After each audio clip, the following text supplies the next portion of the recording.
ਸੀਸਾ ਜੀ ਪੌਨ ਪੌਨ ਸੀਸਾ। ਬੰਦੋ ਬਾਰ ਬਾਰ ਜਗਦੀਸਾ।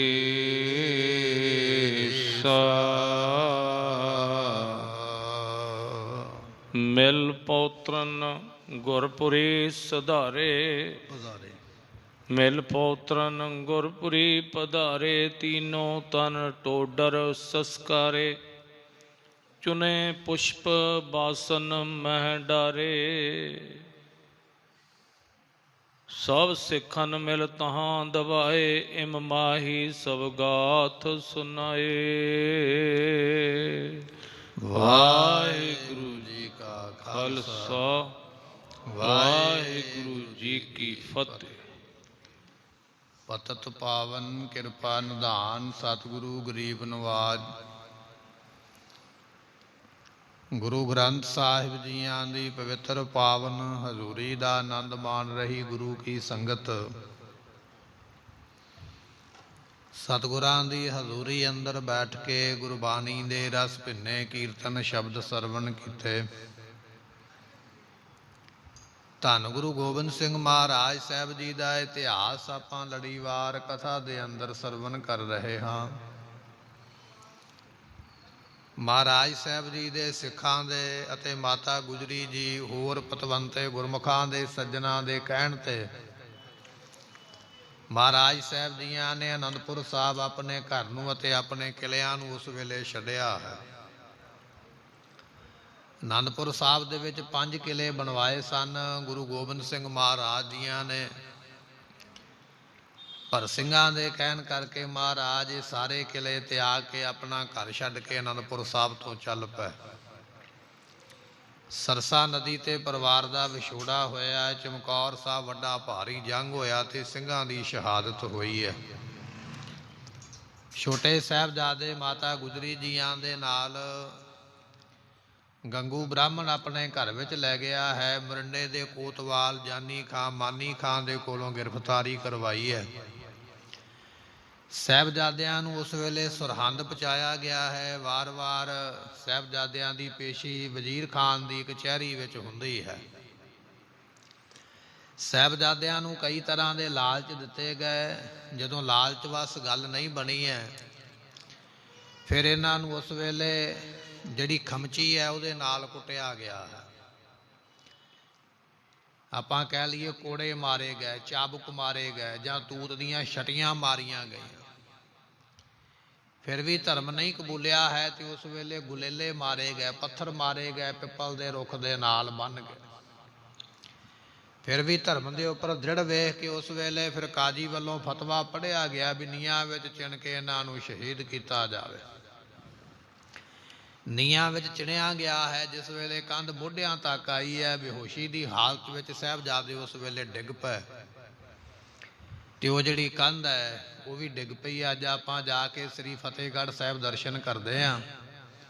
ਕੰਧ ਸਾਹਿਬ ਗੁਰਦੁਆਰਾ ਸਾਹਿਬ ਜਿੱਥੇ ਆਪਾਂ ਫਤਿਹਗੜ੍ਹ ਸਾਹਿਬ ਜਾਂਦੇ ਹਾਂ ਇਹ ਉਹਨਾਂ ਦੀ ਯਾਦ ਵਿੱਚ ਹੈ। ਜਿਹੜੀ ਕੰਧ ਉਸ ਵੇਲੇ ਉਸਾਰੀ ਗਈ ਇੱਕ ਵਾਰ ਉਹ ਡਿੱਗ ਗਈ ਹੈ। ਭੋਰਾ ਸਾਹਿਬ ਗੁਰਦੁਆਰਾ ਸਾਹਿਬ ਆਪਾਂ ਫਤਿਹਗੜ੍ਹ ਸਾਹਿਬ ਦਰਸ਼ਨ ਕਰਦੇ ਹਾਂ। ਫਿਰ ਉਸ ਵੇਲੇ ਦੇ ਜਿਹੜੇ ਜਲਾਦ ਸਨ ਸ਼ਾਸਨ ਬੇਗ ਬਾਸ਼ਨ ਬੇਗ ਉਹਨਾਂ ਦਾ ਨਾਮ ਹੈ। ਇਹ ਕਾਬੁਲ ਦੇ ਰਹਿਣ ਵਾਲੇ ਗਿਰਜੇ ਸਨ ਜਿਨ੍ਹਾਂ ਨੂੰ ਹਬਸ਼ੀ ਆਪਾਂ ਕਹਿ ਦਈਏ।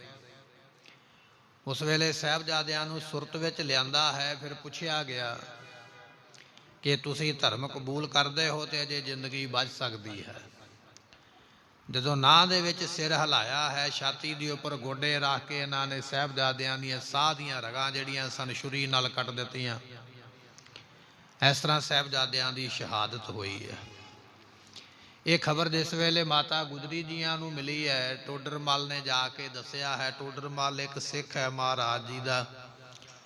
ਉਸ ਦੀ ਭਾਵਨਾ ਇਹ ਹੈ ਕਿ ਮੈਂ ਪੈਸੇ ਦੇ ਕੇ ਵਜ਼ੀਰ ਖਾਨ ਦੇ ਕੋਲੋਂ ਸਾਹਿਬਜ਼ਾਦਿਆਂ ਨੂੰ ਛੁਡਾ ਲਵਾਂਗਾ। ਮਾਇਆ ਦੇ ਲਾਲਚ ਵਿੱਚ ਵਜ਼ੀਰ ਖਾਨ ਛੱਡ ਦੇਵੇਗਾ, ਪਰ ਜਿੰਨੇ ਸਮੇਂ ਨੂੰ ਪਹੁੰਚਿਆ ਉਹਨੇ ਚਿਰ ਨੂੰ ਭਾਣਾ ਵਾਪਰ ਚੁੱਕਿਆ ਹੈ। ਮਾਤਾ ਗੁਜਰੀ ਜੀਆਂ ਨੂੰ ਪਤਾ ਲੱਗਾ ਸਾਹਿਬਜ਼ਾਦਿਆਂ ਦੀ ਸ਼ਹਾਦਤ ਬਾਰੇ। ਉਹ ਉਸ ਵੇਲੇ ਆਪਣੇ ਸਵਾਸ ਜਿਹੜੇ ਸਨ 10ਵੇਂ ਦੁਆਰ ਦੇ ਵਿੱਚ ਚੜ੍ਹਾ ਕੇ ਤੇ ਉਸ ਵੇਲੇ 10ਵੇਂ ਦਵਾਰ ਨੂੰ ਫੋੜ ਕੇ ਉਹ ਵੀ ਸੱਚਖੰਡ ਨੂੰ ਪ੍ਰਾਪਤ ਹੋਏ। ਇਹ ਇਤਿਹਾਸ ਪ੍ਰਸੰਗ ਆਪਾਂ ਪਿੱਛੇ ਕਥਾ ਦੇ ਅੰਦਰ ਸਰਵਣ ਕਰ ਚੁੱਕੇ ਹਾਂ। ਜਿਵੇਂ ਅੱਗੇ ਇਤਿਹਾਸ ਦੀ ਇਹ ਘਟਨਾ ਕਥਾ ਚੱਲ ਰਹੀ ਹੈ, ਆਪਾਂ ਸਰਵਣ ਕਰੀਏ, ਮਿਲ ਕੇ ਆਖੀਏ ਸਤਨਾਮ ਸ੍ਰੀ ਵਾਹਿਗੁਰੂ ਸਾਹਿਬ ਜੀ। ਮਿਲ ਪੌਤਰਨ ਗੁਰਪੁਰੀ ਪਧਾਰੇ। ਇਸ ਤਰੀਕੇ ਦੇ ਨਾਲ ਸਾਹਿਬਜ਼ਾਦੇ ਜਿਹੜੇ ਸ਼ਹਾਦਤ ਪ੍ਰਾਪਤ ਕਰ ਗਏ, ਮਾਤਾ ਗੁਜਰੀ ਜੀਆਂ ਦੇ ਕੋਲ ਆ ਗਏ। ਉਸ ਵੇਲੇ ਆ ਕੇ ਬੇਨਤੀ ਕੀਤੀ ਹੈ, ਇਮ ਕਹਿ ਬੈਨ ਮਾਤਾ ਨਿਧਾਨ। ਗੁਰਬਿਲਾਸ ਪਾਤਸ਼ਾਹੀ 10ਵੀਂ ਵਿੱਚ ਇਹ ਬਚਨ ਲਿਖੇ ਨੇ। ਸਾਹਿਬਜ਼ਾਦੇ ਆ ਕੇ ਆਖਦੇ ਪਏ, ਮਾਤਾ ਜੀ ਸਾਡਾ ਬਚਨ ਸੁਣ ਲਓ, ਹਮ ਖੁਸ਼ੀ ਦਿਓ ਕਰੀਏ ਪਿਆਨ, ਸਾਨੂੰ ਖੁਸ਼ੀ ਦੇ ਦਿਓ, ਅਸੀਂ ਇੱਥੋਂ ਜਾਣਾ ਚਾਹੁੰਦੇ ਹਾਂ। ਸੋ ਇਹ ਜਿਹੜੇ ਬਚਨ ਹਨ ਉਹ ਲਿਖੇ ਹੋਏ ਨੇ ਗੁਰਬਿਲਾਸ ਪਾਤਸ਼ਾਹੀ ਵਿੱਚ।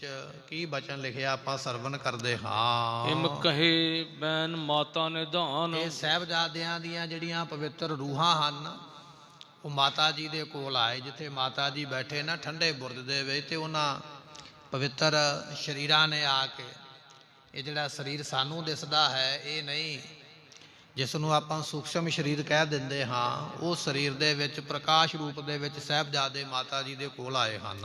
ਹਮ ਖੁਸ਼ੀ ਦਿਓ ਕਰੀਏ ਪਿਆਨ। ਕਹਿਣ ਲੱਗੇ ਮਾਤਾ ਜੀ ਖੁਸ਼ੀ ਦਿਓ, ਫਿਰ ਆਗਿਆ ਦਿਓ, ਅਸੀਂ ਹੁਣ ਇਸ ਸੰਸਾਰ ਤੋਂ ਚੱਲ ਕੇ ਸੱਚਖੰਡ ਜਾਣਾ ਕਰੀਏ।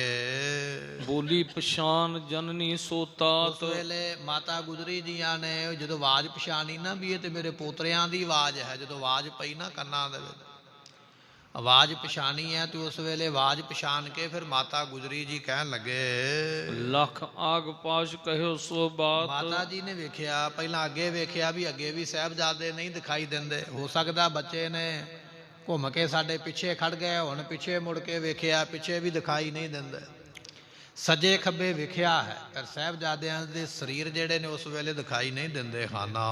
ਕਿਉਂ ਦ੍ਰਿਸ਼ਟ ਨਾਹਿ ਤੁਮ ਪਰਤ ਮੋਰ। ਉਸ ਵੇਲੇ ਬਚਨ ਆ ਗਿਆ ਗੁਰਬਿਲਾਸ ਪਾਤਸ਼ਾਹੀ 10ਵੀਂ ਦਾ। ਫਿਰ ਮਾਤਾ ਜੀ ਨੇ ਆਖਿਆ, ਕਹਿਣ ਲੱਗੇ ਸਾਹਿਬਜ਼ਾਦਿਓ ਤੁਹਾਡੀ ਆਵਾਜ਼ ਤੇ ਮੈਂ ਸੁਣਦੀ ਪਈ ਹਾਂ, ਪਰ ਤੁਸੀਂ ਦਿਸਦੇ ਨਹੀਂ ਪਏ, ਮੇਰੀਆਂ ਅੱਖਾਂ ਦੇ ਸਾਹਮਣੇ ਤੁਸੀਂ ਆਉਂਦੇ ਨਹੀਂ ਪਏ, ਤੁਹਾਡਾ ਸਰੀਰ ਮੈਨੂੰ ਦਿਸ ਨਹੀਂ ਰਿਹਾ ਹੈ। ਵਹਿ ਕਹੋ ਬਾਤ ਮੋਹਿ ਸੰਗ ਸ਼ੋਰ। ਇਸ ਕਰਕੇ ਇਹ ਸਾਰੀ ਗੱਲ ਕਹੋ ਵੀ ਕੀ ਕਾਰਨ ਕੀ ਹੈ, ਤੁਹਾਡੇ ਸਰੀਰ ਕਿਉਂ ਨਹੀਂ ਦਿਸਦੇ ਪਏ, ਤੁਹਾਡੀ ਆਵਾਜ਼ ਹੀ ਸੁਣਾਈ ਦਿੰਦੀ ਹੈ।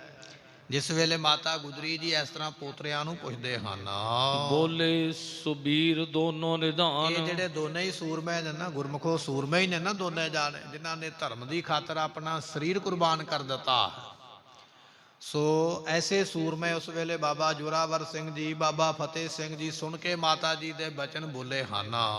ਦੇਹ ਦਿਵ ਦੇਹ ਹੈ ਅਵਰ ਆਨ। ਕਹਿਣ ਲੱਗੇ ਮਾਤਾ ਜੀ ਇਹ ਦਿਵ ਸਰੀਰ ਹੈ, ਇਹ ਉਹ ਸਰੀਰ ਨਹੀਂ ਹੈ ਜਿਹੜਾ ਪਹਿਲਾਂ ਸੀ, ਉਹ ਪੰਜਾਂ ਤੱਤਾਂ ਦਾ ਸਰੀਰ ਹੈ, ਤੇ ਉਹ ਸਰੀਰ ਹੁਣ ਸਾਡੇ ਕੋਲ ਨਹੀਂ ਰਿਹਾ ਹੈ, ਉਹ ਅਸੀਂ ਕੁਰਬਾਨ ਕਰ ਦਿੱਤਾ ਹੈ। ਇਹ ਦਿਵ ਸਰੀਰ ਹੈ ਜਿਸ ਨੂੰ ਪ੍ਰਕਾਸ਼ ਕਹਿ ਸਕਦੇ ਹਾਂ। ਇਹ ਸਾਡਾ ਪ੍ਰਕਾਸ਼ ਸਰੀਰ ਜਾਣ ਲਓ ਜੋ ਦਿਸਦਾ ਨਹੀਂ ਹੈ। ਜਹ ਮਨੁਸ਼ ਦੇਵ ਨਹਿ ਲਖਤ ਕੋਏ। ਇਸ ਸਰੀਰ ਨੂੰ ਦੇਵਤੇ ਵੀ ਨਹੀਂ ਵੇਖ ਸਕਦੇ, ਮਨੁੱਖਾਂ ਦਾ ਵੇਖਣਾ ਤੇ ਚਲੋ ਦੂਰ ਦੀ ਗੱਲ ਹੈ, ਦੇਵਤੇ ਵੀ ਇਸ ਸਰੀਰ ਨੂੰ ਵੇਖ ਨਹੀਂ ਸਕਦੇ। ਇਹ ਐਸੀਆਂ ਪ੍ਰਮਾਤਮਾ ਦੀਆਂ ਗੁਝੀਆਂ ਰਮਜਾਂ ਨੇ, ਕੋਈ ਜਾਣ ਹੀ ਨਹੀਂ ਸਕਦਾ। ਕੋਟ ਬ੍ਰਹਮੰਡ ਕੋ ਠਾਕੁਰ ਸੁਆਮੀ ਸਰਬ ਜੀਆਂ ਕਾ ਦਾਤਾ। ਦਾਤਾ ਰੇ ਪ੍ਰਮਾਤਮਾ ਦੀ ਬਣਾਈ ਕੁਦਰਤ ਨੂੰ ਅਜੇ ਤੱਕ ਕੋਈ ਨਹੀਂ ਜਾਣ ਸਕਿਆ। ਕੁਦਰਤ ਨੂੰ ਜਾਣਨਾ ਤੇ ਬੜੀ ਦੂਰ ਦੀ ਗੱਲ ਹੈ। ਸਰੀਰ ਦੇ ਉੱਪਰ ਕਈ ਤਰ੍ਹਾਂ ਦੇ ਭਾਵੇਂ ਅਸੀਂ ਅੱਜ ਇਲਾਜ ਲੱਭ ਲੈਣੇ, ਕਈ ਤਰ੍ਹਾਂ ਦੇ ਅਸੀਂ ਅੱਜ ਜਾਣਕਾਰੀਆਂ ਲੈ ਲਈਆਂ, ਪਰ ਡਾਕਟਰਾਂ ਦੀ ਭਾਸ਼ਾ ਇਹ ਗੱਲ ਕਹਿੰਦੀ ਹੈ ਵੀ ਅਜੇ ਤੱਕ 100 ਦੇ ਵਿੱਚੋਂ 2.5% ਹੀ ਸਰੀਰ ਦਾ ਗਿਆਨ ਹੋਇਆ ਹੈ ਅੱਜ ਦੀ ਸਾਇੰਸ ਨੂੰ। ਇਹਦੇ ਤੋਂ ਅੱਗੇ ਜਿਹੜਾ 97% ਸਰੀਰ ਵਿੱਚ ਕੀ ਹੈ ਤੇ ਕੀ ਹੋ ਸਕਦਾ ਹੈ, ਇਹਦੇ ਤੋਂ ਡਾਕਟਰਾਂ ਨੂੰ ਵੀ ਅਜੇ ਜਾਣਕਾਰੀ, ਸਾਇੰਸ ਨੂੰ ਵੀ ਅਜੇ ਜਾਣਕਾਰੀ ਨਹੀਂ ਹੈ। ਸਰੀਰ ਦੀ ਜਾਣਕਾਰੀ ਨਹੀਂ ਲੱਭ ਸਕੇ, ਬ੍ਰਹਮੰਡ ਦੀ ਜਾਣਕਾਰੀ ਜੋ ਬ੍ਰਹਮੰਡੇ ਸੋਈ ਪਿੰਡੈ ਜੋ ਖੋਜੈ ਸੋ ਪਾਵੈ। ਬ੍ਰਹਮੰਡ ਦੀ ਭਾਲ ਕਰਨੀ ਬੜੀ ਔਖੀ ਹੈ। ਰੱਬ ਕੀ ਕੀ ਕਰਦਾ, ਪਰਮਾਤਮਾ ਦੇ ਕੀ ਕੀ ਕ੍ਰਿਸ਼ਮੇ ਨੇ, ਆਪਣੀ ਮੱਤ ਉੱਥੋਂ ਤੱਕ ਜਾ ਹੀ ਨਹੀਂ ਸਕਦੀ ਹੈ। ਸੋ ਇਸ ਕਰਕੇ ਇਹ ਭਾਈ, ਇਹ ਐਸੀਆਂ ਗੁੱਝੀਆਂ ਬਾਤਾਂ ਇਹ ਤੇ ਮਹਾਂਪੁਰਖ ਹੀ ਜਾਣਦੇ ਜਿਨ੍ਹਾਂ ਨੇ ਜੀਵਨ ਕਮਾਇਆ ਹੈ। ਸ਼ਹੀਦ ਸਿੰਘ ਹੀ ਜਾਣਦੇ ਇਹਨਾਂ ਵਚਨਾਂ ਨੂੰ। ਇਹ ਆਪਣੀ ਪਹੁੰਚ ਤੋਂ ਗੱਲਾਂ ਪਰੇ ਨੇ, ਕੇਵਲ ਸੁਣ ਕੇ ਆਨੰਦ ਹੀ ਪ੍ਰਾਪਤ ਕਰ ਸਕਦੇ ਹਾਂ, ਪਰ ਸਾਡੇ ਕੋਲ ਇਹਨਾਂ ਗੱਲਾਂ ਦਾ ਕੋਈ ਤੋੜ ਜੋੜ, ਕੋਈ ਉੱਤਰ ਨਹੀਂ ਹੈ। ਸਾਹਿਬਜ਼ਾਦਿਆਂ ਨੇ ਬਚਨ ਆਖਿਆ, ਕਹਿਣ ਲੱਗੇ ਮਾਤਾ ਜੀ ਇਹ ਸਾਡਾ ਦਿਵ ਸਰੀਰ ਹੈ, ਜਿਸ ਨੂੰ ਕਹਿੰਦੇ ਪ੍ਰਕਾਸ਼। ਅਤੇ ਇਹ ਜਿਹੜਾ ਸਰੀਰ ਹੈ ਇਸ ਨੂੰ ਕੋਈ ਵੇਖ ਨਹੀਂ ਸਕਦਾ, ਨਾ ਮਨੁੱਖ ਵੇਖ ਸਕਦਾ ਹੈ, ਨਾ ਦੇਵਤੇ ਵੇਖ ਸਕਦੇ। ਇਹ ਐਸਾ ਪਵਿੱਤਰ ਸਰੀਰ ਹੈ। ਜਹ ਦਿਪਤ ਜੇਤ ਉਦੇਤ ਸੋਏ। ਜੋਤ, ਜਿਸ ਦੀ ਜੋਤ ਜਿਹੜੀ ਹੈ ਉਹ ਪ੍ਰਗਟ ਹੀ ਹੈ, ਸਾਨੂੰ ਸਭ ਕੁਝ ਦਿਸਦਾ ਹੈ। ਜਿਵੇਂ ਆਪਾਂ ਗੁਰਬਾਣੀ ਦਾ ਬਚਨ ਪੜ੍ਹਦੇ, ਉਹ ਵੇਖੈ ਉਹਨਾਂ ਨਜ਼ਰ ਨਾ ਆਵੇ। ਮਿਲ ਕੇ ਆਖੀਏ, ਉਹ ਵੇਖੈ ਉਹਨਾਂ ਨਜ਼ਰ ਨਾ ਆਵੇ, ਬਹੁਤਾ ਇਹੋ ਵਡਾਨ। ਅਕਾਲ ਪੁਰਖ ਵੇਖਦਾ, ਕਿਉਂਕਿ ਉਹ ਪ੍ਰਕਾਸ਼ ਸਰੂਪ ਹੈ, ਉਹ ਦਿਵ ਸਰੂਪ ਹੈ, ਸਾਨੂੰ ਸਭ ਨੂੰ ਵੇਖਦਾ ਪਿਆ ਹੈ, ਪਰ ਅਸੀਂ ਉਸ ਨੂੰ ਨਹੀਂ ਵੇਖ ਸਕਦੇ। ਸੇ ਅਖੜੀਆਂ ਬਿਆਨ ਜਿਨੀ ਡਸੰਦੋ ਮਾਂ ਪਿਰੀ। ਇਹ ਜਿਹੜੀਆਂ ਚਮੜੇ ਦੀਆਂ ਅੱਖਾਂ ਨੇ ਉਸ ਗੁਪਤ ਪਰਮਾਤਮਾ ਨੂੰ ਵੇਖ ਨਹੀਂ ਪਾ ਰਹੀਆਂ ਹਨ। ਪਰ ਜਿਨ੍ਹਾਂ ਨੇ ਕਮਾਈ ਕੀਤੀ ਹੈ ਉਹਨਾਂ ਨੇ ਆਖਿਆ ਸਭੈ ਘਟ ਰਾਮ ਬੋਲ। ਜਿਨ੍ਹਾਂ ਨੂੰ ਇਹ ਗਿਆਨ ਹੋ ਗਿਆ, ਫਿਰ ਉਹ ਜਰੇ ਜਰੇ ਵਿੱਚ ਵੇਖਦੇ। ਬਚਨ ਇਹ ਹੈ, ਉਹ ਵੇਖੈ, ਉਹ ਪਰਮਾਤਮਾ ਸਾਨੂੰ ਵੇਖਦਾ ਹੈ, ਉਹ ਪਰਮਾਤਮਾ ਦੇਵਤਿਆਂ ਨੂੰ ਵੀ ਵੇਖਦਾ ਪਿਆ ਹੈ, ਪਰ ਉਹਨਾਂ ਨਜ਼ਰ ਨਾ ਆਵੇ। ਨਾ ਸਾਨੂੰ ਉਹ ਨਜ਼ਰ ਆਉਂਦਾ, ਨਾ ਦੇਵਤਿਆਂ ਨੂੰ ਨਜ਼ਰ ਆਉਂਦਾ ਹੈ। ਇਹ ਕਹੀਏ ਹੈਰਾਨ ਕਰਨ ਵਾਲਾ ਉਸ ਦਾ ਕੰਮ ਹੈ ਪਰਮਾਤਮਾ ਦਾ। ਇਹ ਸਾਹਿਬਜ਼ਾਦੇ ਬਚਨ ਕਰਦੇ ਪਏ, ਕਹਿੰਦੇ ਜੀ ਇਹ ਸਰੀਰ ਹੁਣ ਜਿਹੜਾ ਹੈ ਨਾ, ਇਹ ਪ੍ਰਕਾਸ਼ ਸਰੂਪ ਸਰੀਰ ਹੈ, ਦਿਵ ਸਰੀਰ ਹੈ। ਮਾਤਾ ਜੀ ਅਸੀਂ ਤੁਹਾਨੂੰ ਵੇਖ ਸਕਦੇ ਹਾਂ ਜਾਂ ਦੁਨੀਆ ਨੂੰ ਵੇਖ ਸਕਦੇ ਹਾਂ, ਪਰ ਦੁਨੀਆ ਸਾਨੂੰ ਹੁਣ ਵੇਖ ਨਹੀਂ ਸਕਦੀ ਹੈ। ਨਹੀਂ ਪੰਜ ਤਤ ਕੀ ਮਲਨ ਦੇਹ। ਇਹ ਜਿਹੜੀ ਦੇਹ ਹੈ ਨਾ ਪੰਜਾਂ ਤੱਤਾਂ ਦੀ, ਇਹ ਮਲੀਨ ਦੇਹ ਹੈ। ਆਪਾਂ ਨੂੰ ਪੰਜਾਂ ਤੱਤਾਂ ਦਾ ਸਰੀਰ ਮਿਲਿਆ ਨਾ, ਭਾਵੇਂ ਆਪਾਂ ਕਿੰਨਾ ਵੀ ਨਹਾ ਧੋ ਲਈਏ, ਕਿੰਨਾ ਵੀ ਸਰੀਰ ਸਾਫ਼ ਕਰ ਲਈਏ, ਪਰ ਇਹ ਸਰੀਰ ਵਿੱਚੋਂ ਹਰ ਵੇਲੇ ਗੰਦਗੀ ਹੀ ਨਿਕਲਦੀ ਹੈ। ਮਲ ਮੂਤਰ ਦਾ ਇਹ ਗੰਦਗੀ ਦਾ ਕੋਠੜਾ ਇਹ ਸਰੀਰ ਬਣਿਆ ਹੈ। ਸਰੀਰ ਦੇ ਰੂਮਾਂ ਦੇ ਵਿੱਚੋਂ ਇਸੇ ਤਰ੍ਹਾਂ ਪਸੀਨਾ ਆਉਂਦਾ ਹੈ, ਮੈਲ ਆਉਂਦੀ ਹੈ, ਗੰਦਗੀ ਗਿੱਡ ਆਉਂਦੀ ਹੈ, ਸਭ ਕੁਝ ਇਸ ਸਰੀਰ ਵਿੱਚੋਂ ਹੀ ਆਉਂਦਾ ਹੈ। ਇਹ ਪੰਜਾਂ ਤੱਤਾਂ ਦਾ ਸਰੀਰ, ਇਹ ਤੇ ਮਲੀਨ ਦੇਹ ਹੈ, ਭਾਵ ਕਿ ਇਹਦੇ ਵਿੱਚ ਗੰਦਗੀ ਹੀ ਗੰਦਗੀ ਭਰੀ ਹੈ। ਉਹ ਸਰੀਰ ਅਸੀਂ ਛੱਡ ਦਿੱਤਾ ਹੈ। ਵੱਢਣ ਘਟਨ ਤੇ ਅਮਰ ਇਹ ਜਿਹੜਾ ਸਰੀਰ ਹੁਣ ਮਿਲਿਆ ਹੈ ਨਾ, ਇਹ ਵੱਧਦਾ ਘਟਦਾ। ਜਿਵੇਂ ਆਪਣਾ ਇਹ ਸਰੀਰ ਹੈ ਨਾ ਗੁਰਮੁਖੋ, ਇਹ ਬਚਪਨ ਵਿੱਚ ਛੋਟਾ ਹੈ, ਹੌਲੀ ਹੌਲੀ ਫਿਰ ਵੱਧ ਜਾਂਦਾ ਹੈ, ਜਵਾਨ ਹੋ ਜਾਈਦਾ। ਜਵਾਨੀ ਤੋਂ ਬਾਅਦ ਵਿੱਚ ਇਹ ਸਰੀਰ ਫਿਰ ਘਟਦਾ ਵੀ ਹੈ, ਸੁੰਗੜ ਕੇ ਹੌਲੀ ਹੌਲੀ ਛੋਟਾ ਹੋਣਾ ਵੀ ਸ਼ੁਰੂ ਹੋ ਜਾਂਦਾ ਹੈ। ਜਿਹੜੇ ਜਵਾਨੀ ਵਿੱਚ ਕੱਪੜੇ ਆਉਂਦੇ ਪੂਰੇ, ਜਦੋਂ ਬਜ਼ੁਰਗ ਹੋ ਕੇ ਪਾਵਾਂਗੇ ਉਹ ਵੱਡੇ ਵੱਡੇ ਲੱਗਣਗੇ। ਕੱਪੜੇ ਨਹੀਂ ਵੱਧ ਗਏ, ਸਰੀਰ ਸੁੰਗੜ ਗਿਆ ਹੈ। ਇਹ ਸਰੀਰ ਕਦੇ ਵੱਧਦਾ ਹੈ, ਕਦੇ ਘਟਦਾ ਹੈ, ਕਦੇ ਬਿਮਾਰ ਹੋ ਜਾਂਦਾ ਹੈ, ਕਦੇ ਤੰਦਰੁਸਤ ਹੋ ਜਾਂਦਾ ਹੈ, ਕਦੇ ਬੁੱਢਾ ਹੋ ਜਾਂਦਾ ਹੈ, ਕਦੇ ਜਵਾਨ ਹੋ ਜਾਂਦਾ ਹੈ। ਪਰ ਜਿਹੜਾ ਸਰੀਰ ਇਸ ਵੇਲੇ ਦਿਵ ਦੇਵਤਿਆਂ ਨੂੰ ਪ੍ਰਾਪਤ ਨਹੀਂ ਹੈ, ਸਾਹਿਬਜ਼ਾਦਿਆਂ ਨੂੰ ਪ੍ਰਾਪਤ ਹੈ, ਉਹਦੇ ਵਿੱਚ ਫਿਰ ਇਹ ਕੁਝ ਵੀ ਨਹੀਂ, ਨਾ ਉਹ ਵੱਧਦਾ ਹੈ, ਨਾ ਘਟਦਾ ਹੈ, ਨਾ ਬੁੱਢਾ ਹੁੰਦਾ, ਨਾ ਜਵਾਨ ਹੁੰਦਾ ਹੈ। ਸੋ ਸਾਹਿਬਜ਼ਾਦਿਆਂ ਨੇ ਜਦੋਂ ਇਸ ਤਰ੍ਹਾਂ ਬਚਨ ਕੀਤੇ ਨਾ ਮਾਤਾ ਜੀ ਦੇ ਨਾਲ, ਫਿਰ ਮਾਤਾ ਜੀ ਕਹਿਣ ਲੱਗੇ ਸਾਹਿਬਜ਼ਾਦਿਓ ਫਿਰ ਅਸੀਂ ਵੀ ਤੁਹਾਡੇ ਨਾਲ ਹੀ ਚੱਲਦੇ ਹਾਂ, ਅਸੀਂ ਇੱਥੇ ਕੀ ਰਹਿ ਕੇ ਕਰਨਾ ਹੈ। ਉਸ ਵੇਲੇ ਫਿਰ 10ਵੇਂ ਦਵਾਰ ਦੇ ਵਿੱਚ ਸਵਾਸ ਚੜ੍ਹਾਏ, 10ਵੇਂ ਦਵਾਰ ਨੂੰ ਫੋੜਿਆ ਉਸ ਵੇਲੇ, ਤੇ ਫਿਰ ਆਪ ਵੀ ਮਾਤਾ ਜੀ ਇਹਨਾਂ ਸਾਹਿਬਜ਼ਾਦਿਆਂ ਦੇ ਨਾਲ ਹੀ ਸੱਚਖੰਡ ਨੂੰ ਉਸ ਵੇਲੇ ਰਵਾਨਾ ਹੋਏ। ਇਹ ਗੁਰਬਿਲਾਸ ਪਾਤਸ਼ਾਹੀ 10ਵੀਂ ਵਿੱਚ ਇਹ ਬਚਨ ਲਿਖਿਆ ਹੈ ਜਿਹੜਾ ਆਪਾਂ ਹੁਣ ਸਰਵਣ ਕੀਤਾ ਹੈ। ਭਾਈ ਸੰਤੋਖ ਸਿੰਘ ਜੀ ਕਹਿੰਦੇ ਵੀ ਉਸ ਵੇਲੇ ਟੋਡਰਮਲ ਜੀ ਨੇ ਆ ਕੇ ਦੱਸਿਆ ਵੀ ਮਾਤਾ ਜੀ ਸਾਹਿਬਜ਼ਾਦੇ ਤੇ ਸੱਚਖੰਡ ਨੂੰ ਪ੍ਰਾਪਤ ਹੋ ਗਏ। ਫਿਰ ਮਾਤਾ ਜੀ ਵੀ ਆਪਣਾ ਸਰੀਰ ਛੱਡ ਕੇ ਉਸ ਵੇਲੇ ਇਸ ਸੰਸਾਰ ਤੋਂ ਚੱਲ ਪਏ ਹਨ। ਤੀਨੋਂ ਤਨ ਟੋਡਰ ਸੰਸਕਾਰੇ। ਉਸ ਵੇਲੇ ਟੋਡਰਮਲ ਜੀ ਜਦੋਂ ਵੇਖਿਆ ਵੀ ਮਾਤਾ ਜੀ ਚੜ੍ਹਾਈ ਕਰ ਗਏ, ਸਮੇਂ ਦੀ ਸਰਕਾਰ ਨੇ ਐਲਾਨ ਕਰ ਦਿੱਤਾ ਇਹਨਾਂ ਦਾ ਕੋਈ ਵੀ ਸਰੀਰ ਸੰਸਕਾਰੇ ਨਾ ਹੀ ਇਹਨਾਂ ਨੂੰ ਦਫਨਾਇਆ ਜਾਵੇ। ਸਾਹਿਬਜ਼ਾਦਿਆਂ ਦੇ ਸਰੀਰ ਪੈ ਰਿਹਾ ਉੱਥੇ ਹੀ, ਜਿੱਥੇ ਅੱਜ ਗੁਰਦੁਆਰਾ ਸਾਹਿਬ ਫਤਿਹਗੜ੍ਹ ਸਾਹਿਬ ਬਣਿਆ, ਉੱਥੇ ਸਰੀਰ ਪਏ ਹੋਏ। ਮਾਤਾ ਜੀ ਦਾ ਸਰੀਰ ਠੰਡੇ ਬੁਰਜ ਵਿੱਚ ਉਸੇ ਤਰ੍ਹਾਂ ਪਿਆ ਹੋਇਆ। ਸਮੇਂ ਦੀ ਸਰਕਾਰ ਵਜ਼ੀਰ ਖਾਨ ਵੱਲੋਂ ਐਲਾਨ ਹੋਇਆ ਕੋਈ ਵੀ ਸਿੱਖ ਇਹਨਾਂ ਦਾ ਸੰਸਕਾਰ ਅੰਤਮ ਕਿਰਿਆ ਨਾ ਕਰੇ, ਜਿਹੜਾ ਕਰੇਗਾ ਉਹਨੂੰ ਭਾਰੀ ਸਜ਼ਾ ਦਿੱਤੀ ਜਾਵੇ। ਡਰ ਕੇ ਸਾਰੇ ਆਪੋ ਆਪਣੇ ਥਾਵਾਂ ਤੇ ਬੈਠ ਗਏ। ਉਸ ਵੇਲੇ ਫਿਰ ਇਹਨਾਂ ਦੇ ਤਿੰਨਾਂ ਦੇ ਸਰੀਰ ਚੁੱਕ ਕੇ ਬਾਹਰ ਜੰਗਲ ਵਿੱਚ ਸੁੱਟ ਦਿੱਤੇ ਗਏ। ਗੁਰਦੁਆਰਾ ਸਾਹਿਬ ਬਣਿਆ ਨਾ, ਅੱਜ ਆਪ ਸੰਗਤਾਂ ਜਾਂਦੇ ਹੋ ਦਰਸ਼ਨ ਕਰਨ ਵਾਸਤੇ, ਜਿੱਥੇ ਸ਼ੇਰ ਨੇ ਇਹਨਾਂ ਸਰੀਰਾਂ ਦਾ ਸੋ ਉਸ ਵੇਲੇ ਨਿਗਰਾਨੀ ਕੀਤੀ ਹੈ। ਜਦੋਂ ਇਹਨਾਂ ਦੇ ਸਰੀਰ ਜੰਗਲ ਵਿੱਚ ਸੁੱਟ ਦਿੱਤੇ ਨਾ, ਉਦੋਂ ਉਹਨਾਂ ਸਮਿਆਂ 'ਚ ਕੋਈ ਨਿੱਕੀ ਮੋਟੀ ਉੱਥੇ ਨਦੀ ਵਗਦੀ ਹੈ, ਸਮਾਂ ਪੈਣ 'ਤੇ ਚੀਜ਼ਾਂ ਲੋਪ ਹੋ ਜਾਂਦੀਆਂ, ਦਰਿਆ ਆਪਣਾ ਰਾਹ ਬਦਲ ਜਾਂਦੇ, ਸੋ ਬੜਾ ਕੁਝ ਬਦਲ ਜਾਂਦਾ ਹੈ ਸਮਾਂ ਆਉਣ 'ਤੇ। ਜਿਵੇਂ ਆਪਾਂ ਅੱਜ ਵੀ ਵੇਖਦੇ ਹਾਂ ਕਿ ਹਰੀਕੇ ਪੱਤਣ 'ਤੇ ਦੋ ਦਰਿਆ ਇਕੱਠੇ ਹੁੰਦੇ, ਸਤਲੁਜ ਤੇ ਬਿਆਸ, ਪਰ ਅੱਜ ਤੋਂ ਕੁਝ 100 ਸਾਲ ਪਿੱਛੇ ਚਲੇ ਜਾਓ, ਇਹਨਾਂ ਦੋਵਾਂ ਦਰਿਆਵਾਂ ਦਾ ਕਿਤੇ ਸੰਗਮ ਨਹੀਂ, ਗ੍ਰੰਥਾਂ ਵਿੱਚ ਕਿਤੇ ਨਹੀਂ ਲਿਖਿਆ। ਕਹਿੰਦੇ ਵੱਖੋ ਵੱਖਰੇ ਹੀ ਚੱਲੇ, ਵੱਖੋ ਵੱਖਰੇ ਜਾ ਕੇ ਆਪੋ ਆਪਣੇ ਥਾਵਾਂ ਤੇ ਸਮੁੰਦਰਾਂ ਵਿੱਚ ਕਿਤੇ ਜਾ ਕੇ ਸਮਾ ਗਿਆ। ਪਰ ਅੱਜ ਉਹਨਾਂ ਦਰਿਆਵਾਂ ਨੇ ਰਾਹ ਬਦਲਿਆ, ਦੋਨੇ ਇਕੱਠੇ ਹੋ ਗਿਆ, ਹਰੀਕੇ ਤੇ ਜਾ ਕੇ ਪਤਨ ਬਣ ਗਿਆ ਉਹਨਾਂ ਦਾ। ਇਸ ਤਰ੍ਹਾਂ ਇਹ ਜਿਹੜੇ ਦਰਿਆ ਨੇ ਚੱਲਦੇ ਨੇ, ਕਦੇ ਦੂਰ ਹੋ ਗਏ, ਕਦੇ ਇਕੱਠੇ ਹੋ ਗਏ। ਇਹ ਪ੍ਰਕਿਰਤੀ ਆਪਣਾ ਨਿਯਮ ਇੱਧਰ ਦੀ ਉੱਧਰ ਬਦਲਦੀ ਰਹਿੰਦੀ ਹੈ। ਉਹਨਾਂ ਸਮਿਆਂ ਵਿੱਚ ਕੋਈ ਇੱਥੇ ਨਹਿਰ ਕੋਈ ਛੋਟੀ ਮੋਟੀ ਚੱਲਦੀ ਹੋਵੇਗੀ, ਫਿਰ ਇਹਨਾਂ ਤਿੰਨਾਂ ਦੇ ਸਰੀਰ ਜੰਗਲ ਵਿੱਚ ਸੁੱਟ ਦਿੱਤੇ ਗਏ। ਉਹਦਾ ਕਾਰਨ ਇਹ ਹੈ ਵੀ ਜੰਗਲ ਦੇ ਜਾਨਵਰ ਆ ਕੇ ਸਰੀਰ ਖਾ ਜਾਣਗੇ, ਸਰੀਰਾਂ ਦੀ ਨਿਰਾਦਰੀ ਹੋਵੇ, ਨਿਰਾਦਰੀ ਕਰਨੀ ਚਾਹੁੰਦੇ। ਪਰ ਕਹਿਣ ਲੱਗੇ ਵੀ ਜਿਨ੍ਹਾਂ ਨੇ ਧਰਮ ਦੀ ਖਾਤਰ ਸੇਵਾ ਕੀਤੀ ਹੈ ਨਾ, ਧਰਮ ਫਿਰ ਉਹਨਾਂ ਦੀ ਸੇਵਾ ਕਰਦਾ ਹੈ, ਕਾਇਨਾਤ ਉਹਨਾਂ ਦੀ ਸੇਵਾ ਵਿੱਚ ਲੱਗ ਜਾਂਦੀ ਉਸ ਵੇਲੇ। ਫਿਰ ਇਤਿਹਾਸ ਵਿੱਚ ਬਚਨ ਆਉਂਦਾ ਵੀ ਜੰਗਲ ਦੇ ਵਿੱਚੋਂ ਇੱਕ ਸ਼ੇਰ ਆਇਆ, ਇਹਨਾਂ ਤਿੰਨਾਂ ਦੇ ਸਰੀਰਾਂ ਦੇ ਕੋਲ ਸਾਰੀ ਰਾਤ ਆ ਕੇ ਬੈਠਾ ਰਿਹਾ। ਹੁਣ ਸ਼ੇਰ ਇੱਕ ਇਹੋ ਜਿਹਾ ਜਾਨਵਰ ਹੈ ਜਿਹਦੇ ਕੋਲ ਬਾਕੀ ਕੋਈ ਵੀ ਜੰਗਲ ਦਾ ਜਾਨਵਰ ਮਾਸ ਖਾਣ ਵਾਲਾ ਨਹੀਂ ਆ ਸਕਦਾ ਹੈ। ਡਰ ਕਰਕੇ, ਭੈ ਕਰਕੇ ਬਾਕੀ ਜੰਗਲੀ ਜਾਨਵਰ ਦੂਰ ਰਹੇ। ਸਾਰੀ ਰਾਤ ਇਹਨਾਂ ਤਿੰਨਾਂ ਸਰੀਰਾਂ ਕੋਲ ਬੈਠ ਕੇ ਉਸ ਸ਼ੇਰ ਨੇ ਸੇਵਾ ਕੀਤੀ ਹੈ। ਦਿਨ ਚੜ੍ਹਿਆ ਹੈ। ਟੋਡਰ ਮੱਲ ਜੀ ਨੇ ਉਸ ਵੇਲੇ ਸੰਗਤ ਨੂੰ ਇਕੱਠਿਆਂ ਕਰਕੇ ਆਖਿਆ, ਸੰਗਤ ਜੀ ਵੇਖੋ, ਗੁਰੂ ਪਾਤਸ਼ਾਹ ਨੇ ਧਰਮ ਵਾਸਤੇ, ਕੌਮ ਵਾਸਤੇ, ਸਾਡੇ ਵਾਸਤੇ ਕਿੰਨੀ ਵੱਡੀ ਕੁਰਬਾਨੀ ਕੀਤੀ, ਆਪਣਾ ਘਰ-ਬਾਰ ਛੱਡ ਦਿੱਤਾ।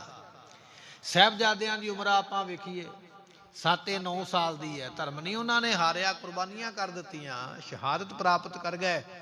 ਪਰ ਜੇ ਹੁਣ ਆਪਣੇ ਸਾਰਿਆਂ ਦੇ ਹੁੰਦਿਆਂ ਇਹਨਾਂ ਨੂੰ ਸੰਸਕਾਰ ਵਾਸਤੇ ਜਗ੍ਹਾ ਨਾ ਮਿਲੇ ਤੇ ਬੜੀ ਮਾੜੀ ਗੱਲ ਹੈ। ਆਪਣੇ ਮੱਥੇ ਤੇ ਕਲੰਕ ਲੱਗ ਜਾਵੇਗਾ। ਰਹਿੰਦੀ ਦੁਨੀਆ ਤੱਕ ਇਹ ਬਚਨ ਰਹੇਗਾ ਵੀ ਸਰਹੰਦ ਦੇ ਨਿਵਾਸੀਆਂ ਤੋਂ ਜਗ੍ਹਾ ਨਹੀਂ ਖਰੀਦੀ ਗਈ ਸਾਹਿਬਜ਼ਾਦਿਆਂ ਦੇ ਵਾਸਤੇ।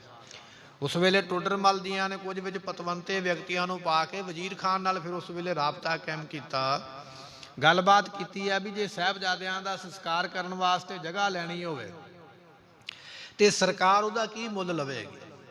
ਵਜ਼ੀਰ ਖਾਨ ਨੇ ਗੱਲ ਸੁਣ ਕੇ ਉਸ ਵੇਲੇ ਆਖਿਆ ਕਿ ਤੁਹਾਨੂੰ ਸੋਨੇ ਦੀਆਂ ਮੋਹਰਾਂ ਜਿਹੜੀਆਂ ਨੇ, ਜਿੰਨੀਆਂ ਧਰਤੀ ਦੇ ਉੱਪਰ ਵਿਛਾ ਦੇਵੋਗੇ ਉਨੀ ਜਗ੍ਹਾ ਤੁਸੀਂ ਖਰੀਦ ਸਕਦੇ ਹੋ। ਉਸ ਵੇਲੇ ਸਰਹੰਦ ਦੀ ਜਾਂ ਇਸ ਇਲਾਕੇ ਦੀ ਸੰਗਤ ਨੇ ਮਨਜ਼ੂਰੀ ਹਾਂ ਕੀਤੀ ਹੈ ਵੀ ਠੀਕ ਹੈ। ਟੋਡਰ ਮੱਲ ਜੀ ਬੜੇ ਧਨਾੜ ਵਿਅਕਤੀ ਨੇ, ਉਹਨਾਂ ਨੇ ਵੀ ਆਪਣੇ ਕੋਲ ਜਿੰਨੀ ਮਾਇਆ ਨਾ ਸਾਰੀ ਮਾਇਆ ਖਰਚ ਕੇ, ਸੰਗਤ ਵੱਲੋਂ ਵੀ ਮਾਇਆ ਇਕੱਠੀ ਕਰਕੇ ਉਸ ਵੇਲੇ ਇੰਨੀਆਂ ਮੋਹਰਾਂ ਇਕੱਠੀਆਂ ਕਰ ਲਈਆਂ ਵੀ ਜਗ੍ਹਾ ਜਿਹੜੀ ਹੈ ਸਾਹਿਬਜ਼ਾਦਿਆਂ ਦੇ ਸਰੀਰ ਵਾਸਤੇ ਖਰੀਦੀ ਜਾਵੇ। ਜਿਸ ਵੇਲੇ ਜਗ੍ਹਾ ਖਰੀਦਣ ਵਾਸਤੇ ਪਹੁੰਚ ਗਏ, ਸੋਨੇ ਦੀਆਂ ਮੋਹਰਾਂ ਧਰਤੀ ਦੇ ਉੱਪਰ ਵਿਛਾਉਣੀਆਂ ਸ਼ੁਰੂ ਕਰ ਦਿੱਤੀਆਂ। ਉਸ ਵੇਲੇ ਵਜ਼ੀਰ ਖਾਨ ਦੀ ਨੀਅਤ ਬਦਲ ਗਈ ਵੇਖ ਕੇ। ਕਹਿਣ ਲੱਗਾ, ਨਹੀਂ, ਮੈਂ ਵਿਛਾਉਣ ਵਾਸਤੇ ਨਹੀਂ, ਮੈਂ ਸੋਨੇ ਦੀਆਂ ਮੋਹਰਾਂ ਖੜੀਆਂ ਕਰਨ ਦੀ ਗੱਲ ਕੀਤੀ ਹੈ ਵੀ ਜਿਵੇਂ ਰੁਪਈਆ ਆਪਾਂ ਖੜਾ ਕਰੀਏ ਨਾ ਸਿੱਕਾ, ਇਸ ਤਰ੍ਹਾਂ ਖੜੀਆਂ ਮੋਹਰਾਂ ਕਰਕੇ ਤੁਸੀਂ ਜਗ੍ਹਾ ਖਰੀਦ ਲਓ। ਅਸਲ ਕਾਰਨ ਗੁਰਮੁਖੋ ਇਹ ਹੈ, ਉਹਨਾਂ ਮਹਾਂਪੁਰਖਾਂ ਨੂੰ ਵੀ ਸਸਤੀ ਜ਼ਮੀਨ ਪਾਉਂਦੀ ਨਹੀਂ ਹੈ, ਸਾਹਿਬਜ਼ਾਦਿਆਂ ਨੂੰ ਵੀ ਸਸਤੀ ਜ਼ਮੀਨ ਨਹੀਂ ਚੰਗੀ ਲੱਗਦੀ ਹੈ।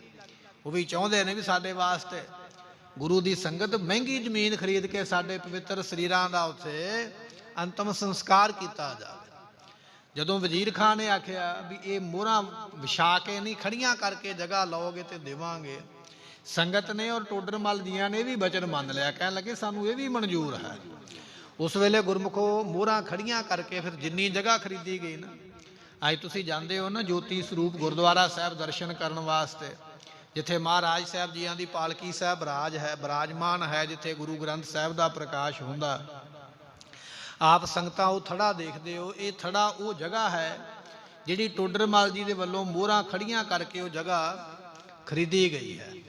ਅੱਜ ਦੇ ਵਿਦਵਾਨ ਇਹ ਗੱਲ ਕਹਿੰਦੇ ਨੇ ਵੀ ਜੇ ਅੱਜ ਦੇ ਸਮੇਂ ਨਾਲ ਉਹਨਾਂ ਮੋਹਰਾਂ ਦੀ ਗਿਣਤੀ ਕਰੀਏ ਤੇ ਉਸ ਵੇਲੇ ਇਹ 2.5 ਅਰਬ ਰੁਪਏ ਦੀ ਜਗ੍ਹਾ ਉਨੀ ਕੁ ਬਣਦੀ ਹੈ। ਜੇ ਅੱਜ ਉਹ ਸੋਨੇ ਦੀ ਆਪਾਂ ਤੁਲਨਾ ਅੱਜ ਦੇ ਰੁਪਈਏ ਨਾਲ ਕਰ ਲਈਏ ਨਾ ਤੇ 250 ਕਰੋੜ ਦੇ ਲਗਭਗ 2.5 ਅਰਬ ਆਪਾਂ ਕਹਿ ਲਈਏ, ਮੰਜੇ ਨਾਲੋਂ ਘੱਟ ਜਗ੍ਹਾ ਹੈ। ਇੰਨੀ ਜਗ੍ਹਾ ਦੀ ਉਸ ਵੇਲੇ ਕੀਮਤ ਲਈ ਹੈ ਸਮੇਂ ਦੀ ਸਰਕਾਰ ਵੱਲੋਂ। ਪਰ ਇਹ ਤੇ ਅੱਜ ਦੇ ਵਿਦਵਾਨਾਂ ਦੀ ਗਿਣਤੀ ਹੈ। ਜੇ ਆਪਾਂ ਇਸ ਗਿਣਤੀ ਵੱਲ ਨਾ ਵੀ ਪਈਏ ਤਾਂ ਵੀ ਸੋਨੇ ਦੀਆਂ ਮੋਹਰਾਂ ਖੜੀਆਂ ਕਰਕੇ ਉਸ ਵੇਲੇ ਜਗ੍ਹਾ ਖਰੀਦੀ ਗਈ ਹੈ, ਜਗ੍ਹਾ ਦਿੱਤੀ ਹੈ ਸਮੇਂ ਦੀ ਸਰਕਾਰ ਨੇ। ਚੰਦਨ ਦੀ ਚਿਖਾ ਤਿਆਰ ਕਰਕੇ ਉਸ ਵੇਲੇ ਮਾਤਾ ਗੁਜਰੀ ਜੀਆਂ ਦਾ ਸਰੀਰ ਉਹਦੇ ਉੱਪਰ ਬਿਰਾਜਮਾਨ ਕੀਤਾ ਗਿਆ। ਇੱਕ ਪਾਸੇ ਬਾਬਾ ਜੋਰਾਵਰ ਸਿੰਘ ਜੀ, ਇੱਕ ਪਾਸੇ ਬਾਬਾ ਫਤਿਹ ਸਿੰਘ ਜੀ। ਇਹਨਾਂ ਦੋਹਾਂ ਮਹਾਂਪੁਰਖਾਂ ਦਾ ਸਰੀਰ ਬਿਰਾਜਮਾਨ ਕਰਕੇ ਚੰਦਨ ਦੀ ਚਿਖਾ ਤਿਆਰ ਕਰਕੇ ਫਿਰ ਉਸ ਜਗ੍ਹਾ ਦੇ ਉੱਪਰ ਇਹਨਾਂ ਦਾ ਅੰਤਮ ਸੰਸਕਾਰ ਹੋਇਆ ਹੈ।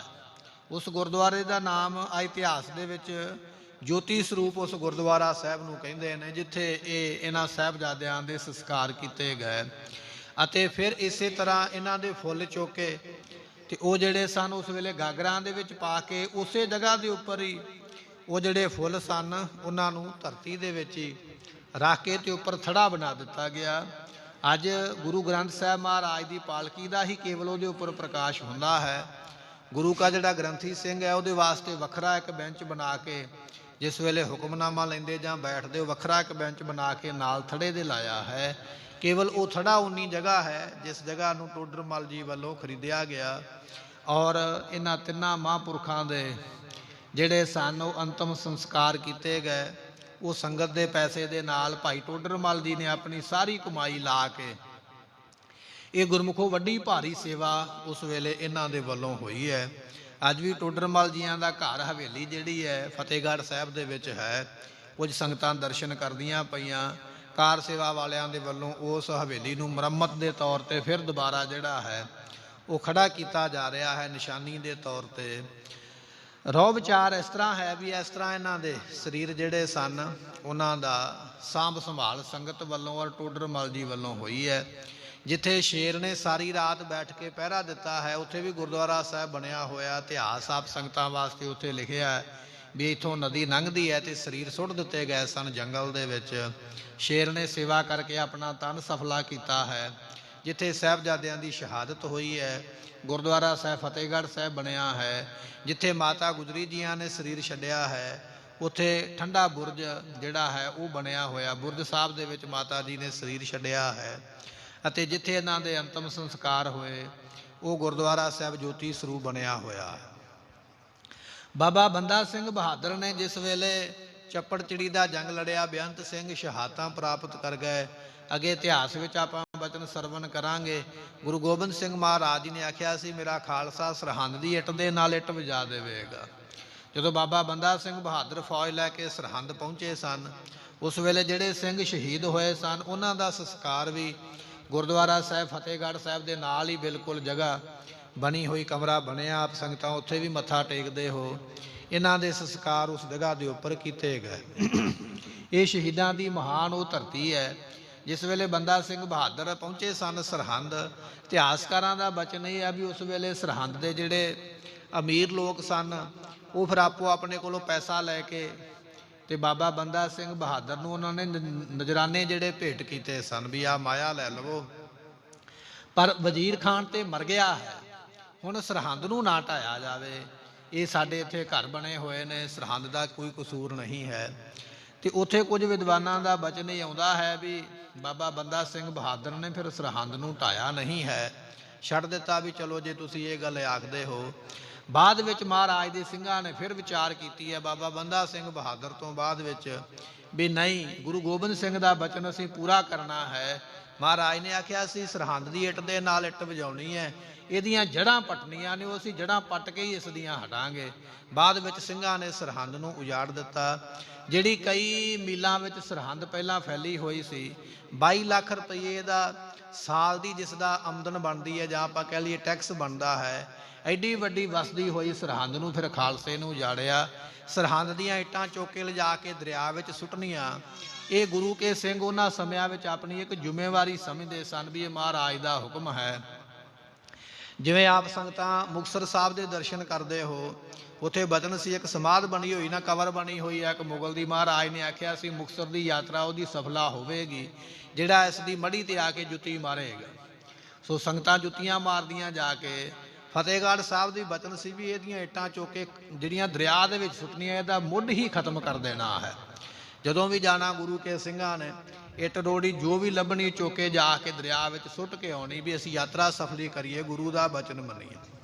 ਬਾਅਦ ਵਿੱਚ ਇੱਥੋਂ ਰੇਲਵੇ ਲਾਈਨ ਲੰਘੀ ਹੈ, ਜਦੋਂ ਕਿਤੇ ਰੇਲਵੇ ਦੀ ਲਾਈਨ ਬਣੀ ਹੈ, ਉਹ ਜੋ ਕੁਝ ਮਾੜਾ ਮੋਟਾ ਮਲਬਾ ਬਚਿਆ ਸਰਹੰਦ ਦੀਆਂ ਇੱਟਾਂ ਦਾ, ਉਹ ਸਾਰੀਆਂ ਤੋੜ ਭੰਨ ਕੇ ਉਸ ਲਾਈਨ ਦੇ ਥੱਲੇ ਵਿਛਾ ਕੇ ਉੱਪਰ ਦੀ ਲਾਈਨ ਬਣਾ ਕੇ ਇਸ ਤਰ੍ਹਾਂ ਉਹ ਜਿਹੜਾ ਹੈ ਇਹ ਸਾਰੀ ਸਰਹੰਦ ਜਿਹੜੀ ਹੈ ਉਜੜੀ ਹੈ। ਅੱਜ ਸ਼ਹਿਰ ਬਣਿਆ ਹੈ ਸਾਹਿਬਜ਼ਾਦਿਆਂ ਨੇ ਜਿੱਥੇ ਸ਼ਹਾਦਤ ਪ੍ਰਾਪਤ ਕੀਤੀ ਹੈ, ਜਿੱਥੇ ਫਤਿਹ ਹੋਈ ਹੈ, ਜਿੱਤ ਹੋਈ ਹੈ, ਉਸ ਦਾ ਨਾਮ ਫਿਰ ਫਤਿਹਗੜ੍ਹ ਸਾਹਿਬ ਰੱਖਿਆ ਗਿਆ। ਸੋ ਇਸ ਤਰ੍ਹਾਂ ਇਹ ਇਤਿਹਾਸ ਗੁਰਮੁਖੋ ਸਾਰਾ ਸਾਕਾ ਸਾਹਿਬਜ਼ਾਦਿਆਂ ਦਾ ਜਿਹੜਾ ਹੈ ਉਹ ਵਾਪਰਿਆ ਹੈ। ਇਤਿਹਾਸ ਬਹੁਤ ਡੂੰਘਾ ਹੈ, ਬੜੇ ਵਿਸਥਾਰ ਵਾਲਾ ਹੈ, ਪਰ ਜਿੰਨਾ ਕੁ ਆਪਾਂ ਨੂੰ ਮਹਾਰਾਜ ਨੇ ਮੱਤ ਸਮੱਤ ਬਖਸ਼ੀ ਹੈ ਉਹਨਾਂ ਕੁ ਆਪਾਂ ਇਤਿਹਾਸ ਸਰਵਣ ਕਰਕੇ ਲਾਹਾ ਪ੍ਰਾਪਤ ਕਰ ਰਹੇ ਹਾਂ। ਸੁਨੇ ਪੁਸ਼ਪ ਬਾਸਨ ਮਹਿ ਡਾਰੇ। ਉਸ ਵੇਲੇ ਜਿਹੜੇ ਇੱਕ ਭਾਂਡੇ ਵਿੱਚ ਉਹਨਾਂ ਦੇ ਫੁੱਲ ਚੋਕੇ, ਬਾਬਾ ਜੋਰਾਵਰ ਸਿੰਘ, ਬਾਬਾ ਫਤਿਹ ਸਿੰਘ, ਮਾਤਾ ਗੁਜਰੀ ਜੀਆਂ ਦੇ ਇਕੱਠੇ ਹੀ ਫੁੱਲ ਚੋਕੇ ਇੱਕ ਭਾਂਡੇ ਵਿੱਚ, ਗਾਗਰ ਦੇ ਵਿੱਚ ਉਸ ਵੇਲੇ ਪਾ ਲਏ ਹਨ। ਸਭ ਸਿੱਖਨ ਮਿਲ ਤਹਾਂ ਦਵਾਏ। ਉਸ ਵੇਲੇ ਸਿੱਖਾਂ ਨੇ ਫਿਰ ਅਰਦਾਸ ਕੀਤੀ ਹੈ ਗੁਰੂ ਨਾਨਕ ਦੇਵ ਪਾਤਸ਼ਾਹ ਮਹਾਰਾਜ ਦੇ ਚਰਨਾਂ ਵਿੱਚ ਅਰਦਾਸ ਕਰਕੇ, ਤੇ ਜਿਸ ਜਗ੍ਹਾ ਦੇ ਉੱਪਰ ਸੰਸਕਾਰ ਹੋਇਆ ਨਾ ਉੱਥੇ ਹੀ ਟੋਇਆ ਪੱਟ ਕੇ ਫਿਰ ਉਹ ਫੁੱਲ ਉੱਥੇ ਹੀ ਦਬਾ ਦਿੱਤੇ। ਅੱਜ ਵੀ ਜੋਤੀ ਸਰੂਪ ਗੁਰਦੁਆਰੇ ਸਾਹਿਬ ਤੁਸੀਂ ਉਸ ਥੜੇ ਸਾਹਿਬ ਦੇ ਦਰਸ਼ਨ ਕਰ ਸਕਦੇ ਹੋ। ਐਸੇ ਤਰ੍ਹਾਂ ਹੀ ਗੁਰੂ ਤੇਗ ਬਹਾਦਰ ਪਾਤਸ਼ਾਹ ਮਹਾਰਾਜ ਦਾ ਜਦੋਂ ਸੰਸਕਾਰ ਹੋਇਆ ਧੜ ਦਾ ਦਿੱਲੀ ਦੀ ਧਰਤੀ ਤੇ, ਉਹਨਾਂ ਦੇ ਫੁੱਲ ਵੀ ਇਸੇ ਤਰ੍ਹਾਂ ਭਾਂਡੇ ਵਿੱਚ ਪਾ ਕੇ ਉਸੇ ਹੀ ਦਬਾ ਦਿੱਤੇ ਗਏ। ਉੱਥੇ ਵੀ ਅੱਜ ਥੜਾ ਸਾਹਿਬ ਤੇ ਗੁਰਦੁਆਰਾ ਸਾਹਿਬ ਬਣਿਆ ਹੈ, ਆਪ ਸੰਗਤਾਂ ਦਿੱਲੀ ਵੀ ਦਰਸ਼ਨ ਕਰਦੇ ਹੋ। ਐਸੇ ਤਰ੍ਹਾਂ ਹੀ ਇਹ ਜੋਤੀ ਸਰੂਪ ਇਹ ਜਗ੍ਹਾ ਬਣੀ ਹੈ।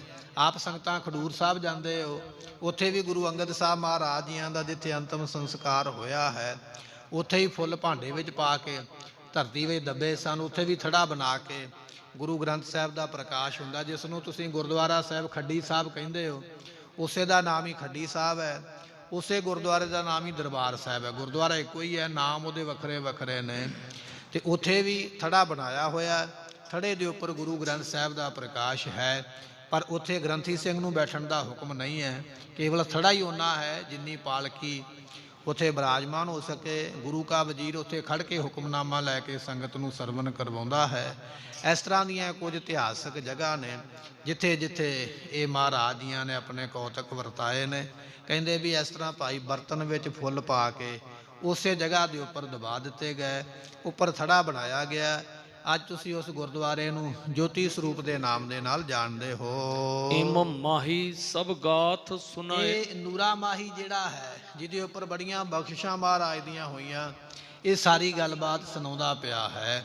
ਇਸ ਤਰ੍ਹਾਂ ਭਾਈ ਨੂਰੇ ਨੇ ਬਚਨ ਸੁਣਾਏ ਹਨ। ਸੁਨੋ ਗੁਰੂ ਜੀ ਸਕਲ ਪ੍ਰਸੰਗ। ਇਸ ਵੇਲੇ ਇਹ ਨੂਰਾ ਮਾਹੀ ਸੁਣਾਉਂਦਾ ਪਿਆ, ਕਹਿੰਦਾ ਮਹਾਰਾਜ ਅੱਗੇ ਪ੍ਰਸੰਗ ਹੋਰ ਆਪ ਸਰਵਣ ਕਰੋ, ਜੇ ਸਾਹਿਬਜ਼ਾਦਿਆਂ ਦੇ ਨਾਲ ਅੱਗੇ ਕਿਸ ਤਰ੍ਹਾਂ ਕੀ ਹੋਇਆ ਹੈ। ਇੱਕ ਸਿੱਖ ਨੇ ਭਾਖਿਓ ਮੁਝ ਇਹ ਨੂਰਾ ਸੰਗ। ਮਾਹੀ ਕਹਿ ਰਿਹਾ ਮਹਾਰਾਜ, ਇੱਕ ਸਿੱਖ ਨੇ ਸਾਰਾ ਹੀ ਜੋ ਮੈਂ ਤੁਹਾਨੂੰ ਦੱਸਿਆ ਨਾ, ਸਾਹਿਬਜ਼ਾਦਿਆਂ ਦੀਆਂ ਸ਼ਹਾਦਤ, ਉਹਨਾਂ ਦੀ ਪੇਸ਼ੀ ਕਿਵੇਂ ਹੋਈ ਹੈ, ਸਜ਼ਾ ਕਿਵੇਂ ਮਿਲੀਆਂ, ਕੀ ਕੀ ਹੋਇਆ ਹੈ, ਇਹ ਮੈਨੂੰ ਸਰਹੰਦ ਦੇ ਇੱਕ ਸਿੱਖ ਨੇ ਸਾਰੇ ਬਚਨ ਸੁਣਾਏ। ਪਾਤਸ਼ਾਹ ਮੈਂ ਉਹ ਸਾਰੇ ਆਪ ਜੀ ਨੂੰ ਸੁਣਾ ਦਿੱਤੇ ਹਨ। ਸੋ ਮੈਂ ਰਾਵਰ ਪਾਸ ਬਤਾਵਾ। ਮਹਾਰਾਜ ਸਾਹਿਬ ਜੀ ਉਹ ਸਾਰਾ ਇਤਿਹਾਸ ਜਿਵੇਂ ਜਿਵੇਂ ਹੋਇਆ ਘਟਨਾ ਮੈਂ ਆਪ ਜੀ ਨੂੰ ਸੁਣਾਈ ਹੈ। ਦਿਜ ਕੀ ਸੁਨੋ ਜਥਾ ਫਲ ਪਾਵਾਂ। ਤੇ ਪਾਤਸ਼ਾਹ ਜੀ ਇਸ ਵੇਲੇ ਮੈਂ ਆਪ ਜੀ ਨੂੰ ਸੁਣਾ ਦਿੱਤੀ ਹੈ, ਹੁਣ ਆਪ ਜੀ ਮੇਰੀ ਇਹ ਸੇਵਾ ਨੂੰ ਪ੍ਰਵਾਨ ਕਰਨਾ ਕਰੋ। ਤੁਰਕਨ ਸੁਣੀ ਰਹਿਓ ਧਨ ਇਸਕੇ। ਜਿਜ ਕੀ ਸੁਨੋ ਜਥਾ ਫਲ ਪਾਵਾ। ਮਹਾਰਾਜ ਨੇ ਪੁੱਛਿਆ ਵੀ ਗੰਗੂ ਨੇ ਸਾਡੇ ਸਾਹਿਬਜ਼ਾਦਿਆਂ ਨੂੰ ਫੜਾਇਆ ਹੈ, ਮਾਤਾ ਜੀ ਦੇ ਕੋਲ ਕੁਝ ਧਨ ਸੀਗਾ ਨੂਰੇ ਮਾਹੀ, ਉਹਦੇ ਲਾਲਚ ਵਿੱਚ ਆ ਕੇ ਗੰਗੂ ਨੇ ਫੜਾਇਆ ਹੈ, ਉਹਦੇ ਨਾਲ ਕੀ ਹੋਇਆ, ਕਿਰਪਾ ਕਰਕੇ ਤੁਸੀਂ ਉਹ ਵੀ ਬਚਨ ਇੱਥੇ ਸਾਨੂੰ ਸੁਣਾ ਦਿਓ। ਭਾਈ ਨੂਰਾ ਮਾਈ ਕਹਿਣ ਲੱਗਾ ਮਹਾਰਾਜ ਸੁਣੋ ਫਿਰ ਗੰਗੂ ਬ੍ਰਾਹਮਣ ਨਾਲ ਕੀ ਹੋਇਆ, ਉਹ ਵੀ ਤੁਹਾਨੂੰ ਇੱਥੇ ਬਚਨ ਸੁਣਾ ਦਿੰਦੇ ਹਾਂ। ਤੁਰਕਨ ਸੁਣੀ ਰਹਿਓ ਧਨ ਇਸਕੇ। ਮੁਗਲਾਂ ਨੂੰ ਕਿਸੇ ਨੇ ਦੱਸ ਦਿੱਤਾ ਵੀ ਇਹ ਜਿਹੜਾ ਗੰਗੂ ਬ੍ਰਾਹਮਣ ਹੈ ਇਹਨੇ ਮਾਤਾ ਜੀ ਦੇ ਕੋਲੋਂ ਧਨ ਲੈ ਲਿਆ ਹੈ, ਸੋਨੇ ਦੀਆਂ ਮੋਹਰਾਂ ਇਹਨੇ ਲੈ ਲਈਆਂ। ਮੁਗਲਾਂ ਨੂੰ ਕਿਸੇ ਤਰ੍ਹਾਂ ਪਤਾ ਲੱਗ ਗਿਆ, ਕਿਵੇਂ ਵੀ ਪਤਾ ਲੱਗਿਆ ਹੈ, ਉਹਨਾਂ ਨੇ ਖੋਜ ਕਰ ਲਈ ਹੈ ਵੀ ਇਹ ਗੰਗੂ ਬ੍ਰਾਹਮਣ ਲਾਲਚੀ ਆਦਮੀ ਹੈ, ਇਹ ਸਾਡੇ ਕੋਲੋਂ ਵੀ ਨਾਮ ਲੈਣਾ ਚਾਹੁੰਦਾ ਹੈ ਤੇ ਮਾਤਾ ਜੀ ਦਾ ਵੀ ਧਨ ਇਸਨੇ ਚੁਰਾ ਲਿਆ ਹੈ। ਜਦੋਂ ਇਹ ਪਤਾ ਲੱਗਿਆ ਹੈ ਧਾਏ ਸਿਪਾਹੀ ਗਮਨੇ ਉਸ ਤਿਸਕੇ। ਵੇਲੇ ਵਜ਼ੀਰ ਖਾਨ ਨੇ ਛੇਤੀ ਨਾਲ ਆਪਣੇ ਸਿਪਾਹੀ ਘੋੜਿਆਂ ਤੇ ਚੜਾ ਕੇ ਭਜਾਏ ਵੀ ਜਾਓ ਜਾ ਕੇ ਇਸ ਗੰਗੂ ਬ੍ਰਾਹਮਣ ਦੇ ਘਰ ਦੀ ਤਲਾਸ਼ੀ ਕਰੋ ਵੀ ਕਿੱਥੇ ਇਸਨੇ ਮਾਇਆ ਰੱਖੀ ਹੈ। ਸਕਲ ਕੁਟੰਬ ਬਾਂਧ ਕਰਿਆ ਨਾ। ਸਿਪਾਹੀ ਦੌੜ ਕੇ ਆਏ, ਘਰ ਦੀ ਤਲਾਸ਼ੀ ਕੀਤੀ ਹੈ, ਮਾਇਆ ਮਿਲੀ ਨਹੀਂ ਹੈ। ਸਾਰੇ ਪਰਿਵਾਰ ਦੀ ਗ੍ਰਿਫਤਾਰੀ ਦਾ ਹੁਕਮ ਹੋ ਗਿਆ ਵਜ਼ੀਰ ਖਾਨ ਦੇ ਵੱਲੋਂ ਵੀ ਇਹ ਜਿਹੜਾ ਗੰਗੂ ਹੈ, ਇਹਦੀ ਘਰਵਾਲੀ, ਇਹਦੀ ਮਾਤਾ, ਇਹਦੇ ਬੱਚਿਆਂ ਨੂੰ ਗ੍ਰਿਫਤਾਰ ਕਰਕੇ ਛੇਤੀ ਨਾਲ ਸਰਹੰਦ ਵਿੱਚ ਪੇਸ਼ ਕੀਤਾ ਜਾਵੇ। ਉਸੇ ਵੇਲੇ ਗ੍ਰਿਫਤਾਰੀਆਂ ਹੋਈਆਂ ਹਨ। ਦਈ ਸਜਾਏ ਮਾਰ ਕਰ ਨਾਨਾ। ਤੇ ਉਸ ਵੇਲੇ ਫਿਰ ਸਜ਼ਾ ਦਿੱਤੀ ਗਈ। ਗੰਗੂ ਬ੍ਰਾਹਮਣ ਨੂੰ ਵੀ ਬਹੁਤ ਕਰੜੀ ਸਜ਼ਾ ਦਿੱਤੀ ਹੈ ਅਤੇ ਇਸ ਦੇ ਪਰਿਵਾਰ ਨੂੰ ਵੀ ਕਰੜੀ ਸਜ਼ਾ ਦੇ ਦੇ ਕੇ ਪੁੱਛਿਆ ਵੀ ਦੱਸੋ ਉਹ ਧਨ ਕਿੱਥੇ ਹੈ, ਉਹ ਸੋਨੇ ਦੀਆਂ ਮੋਹਰਾਂ, ਉਹ ਖੁਰਜੀ ਕਿੱਥੇ ਹੈ ਧਨ ਦੀ ਜਿਹੜੀ ਤੁਸੀਂ ਮਾਤਾ ਜੀ ਦੇ ਕੋਲੋਂ ਲਈ ਹੈ। ਇਸ ਤਰ੍ਹਾਂ ਬੜੀ ਭਾਰੀ ਕਠਿਨ ਸਜ਼ਾ ਦੇ ਕੇ ਜਿਹੇ ਥਲ ਤਹਿ ਦਿਨਾਰ ਦਵਾਈ। ਉਸ ਵੇਲੇ ਫਿਰ ਦੱਸਣਾ ਪਿਆ ਗੰਗੂ ਬ੍ਰਾਹਮਣ ਨੂੰ ਵੀ ਫਲਾਣੀ ਥਾਂ ਤੇ ਮੈਂ ਉਹ ਦਿਨਾਰ ਜਿਹੜੇ ਸੋਨੇ ਦੀਆਂ ਮੋਹਰਾਂ ਦਬੀਆਂ ਹੋਈਆਂ। ਛੇਤੀ ਨਾਲ ਇੱਕ ਫੌਜ ਦਾ ਦਸਤਾ ਆਇਆ, ਨਾਲ ਹੀ ਗੰਗੂ ਬ੍ਰਾਹਮਣ ਨੂੰ ਲੈ ਕੇ ਆਏ। ਜਿੱਥੇ ਇਸ ਨੇ ਦੱਸਿਆ ਵੀ ਇੱਥੇ ਮੈਂ ਦੱਬੀ ਆ, ਉੱਥੋਂ ਫਿਰ ਮਿੱਟੀ ਪੱਟੀ ਗਈ ਹੈ। ਰਹਿਓ ਖੋਜ ਸੋ ਹਾਥ ਨਾ ਤੇ ਆਈ। ਉਸ ਵੇਲੇ ਬੜਾ ਤਗੜਾ ਖੋਜ ਕਰਦੇ ਰਹੇ, ਟੋਏ ਪੱਟ ਪੱਟ ਕੇ ਵੇਖਦੇ ਰਹੇ, ਪਰ ਉਸ ਮਾਇਆ ਨੂੰ ਅਕਾਲ ਪੁਰਖ ਨੇ ਆਪੇ ਹੀ ਕਿਤੇ ਇੱਧਰ ਉੱਧਰ ਕਰ ਦਿੱਤਾ ਹੈ। ਗੰਗੂ ਦੀ ਦੱਬੀ ਹੋਈ ਬ੍ਰਾਹਮਣ ਦੀ ਉਹ ਮਾਇਆ ਗੰਗੂ ਦੇ ਦੱਸਣ ਦੇ ਬਾਵਜੂਦ ਵੀ ਉਹ ਫੌਜ ਨੂੰ ਪ੍ਰਾਪਤ ਨਹੀਂ ਹੋਈ ਹੈ। ਮਾਰੀਂਦਾ ਤੁਰਕਨ ਤੇ ਮਾਰਿਓ। ਉਸ ਵੇਲੇ ਤੁਰਕਾਂ ਨੇ ਆਖਿਆ ਵੀ ਇਹ ਝੂਠ ਬੋਲਦਾ ਹੈ। ਝੂਠ ਬੋਲਣ ਦਾ ਉਹਨਾਂ ਦੇ ਮਨ ਵਿੱਚ ਯਕੀਨ ਹੋ ਗਿਆ ਤੇ ਫਿਰ ਉਹਨਾਂ ਨੇ ਹੋਰ ਮਾਰਿਆ ਤੇ ਗੰਗੂ ਮਾਰ ਖਾਂਦਾ ਖਾਂਦਾ ਮਰ ਗਿਆ। ਮਾਇਆ ਵੀ ਰਹਿ ਗਈ ਹੈ, ਕਲੰਕ ਵੀ ਲੱਗ ਗਿਆ ਹੈ ਔਰ ਮੌਤ ਵੀ ਹੋਈ ਹੈ। ਸੋ ਉਸ ਵੇਲੇ ਬਚਨ ਲਿਖਿਆ ਹੈ ਭਾਈ ਦੁਨਾ ਸਿੰਘ ਨੇ ਵੀ ਇਹਦੇ ਘਰ ਦੇ ਪਿੱਛੋਂ ਦੀ ਕੋਈ ਉਸ ਵੇਲੇ ਨਾਲਾ ਵਗੈਰਾ ਲੰਘਦਾ ਸੀ ਪਾਣੀ ਦਾ, ਉੱਥੇ ਬੀਆਬਾਨ ਵੇਖ ਕੇ ਜਾ ਕੇ ਇਸ ਨੇ ਟੋਇਆ ਕੱਟ ਕੇ ਪੱਟ ਕੇ ਤੇ ਉਹ ਮਾਇਆ ਦੀ ਉੱਥੇ ਖੁਰਜੀ ਦੱਬ ਦਿੱਤੀ ਵੀ ਬਾਅਦ ਵਿੱਚ ਮੈਂ ਕੱਢ ਲਵਾਂਗਾ। ਕੁਦਰਤ ਦੀ ਐਸੀ ਕਰੋਪੀ ਹੋਈ ਹੈ, ਕਿਤੇ ਬਹੁਤ ਭਾਰੀ ਮੀਂਹ ਪੈ ਗਿਆ ਤੇ ਉਹ ਨਾਲਾ ਪਾਣੀ ਦਾ ਭਰ ਗਿਆ। ਉਹ ਜਿੱਥੇ ਕਿਤੇ ਇਸ ਨੇ ਮਾਇਆ ਦੱਬੀ ਸੀ ਉਹ ਸਾਰੀ ਪਾਣੀ ਵਿੱਚ ਰੁੜ ਗਈ ਹੈ, ਜਾਂ ਕਿੱਧਰ ਚਲੇ ਗਈ ਹੈ ਕਿਸੇ ਨੂੰ ਪਤਾ ਨਹੀਂ ਹੈ। ਹੁਣ ਇਹ ਗੰਗੂ ਦੱਸਦਾ ਤੇ ਪਿਆ ਵੀ ਮਾਇਆ ਇੱਥੇ ਦੱਬੀ ਹੈ। ਜਦੋਂ ਪੱਟ ਕੇ ਵੇਖਦੇ ਅੱਗੋਂ ਮਿਲਦਾ ਕੱਖ ਨਹੀਂ ਹੈ। ਉਹ ਸੋਚਦੇ ਪਏ ਫੌਜ ਦੇ ਸਿਪਾਹੀ ਵੀ ਇਹ ਝੂਠ ਬੋਲਦਾ ਹੈ।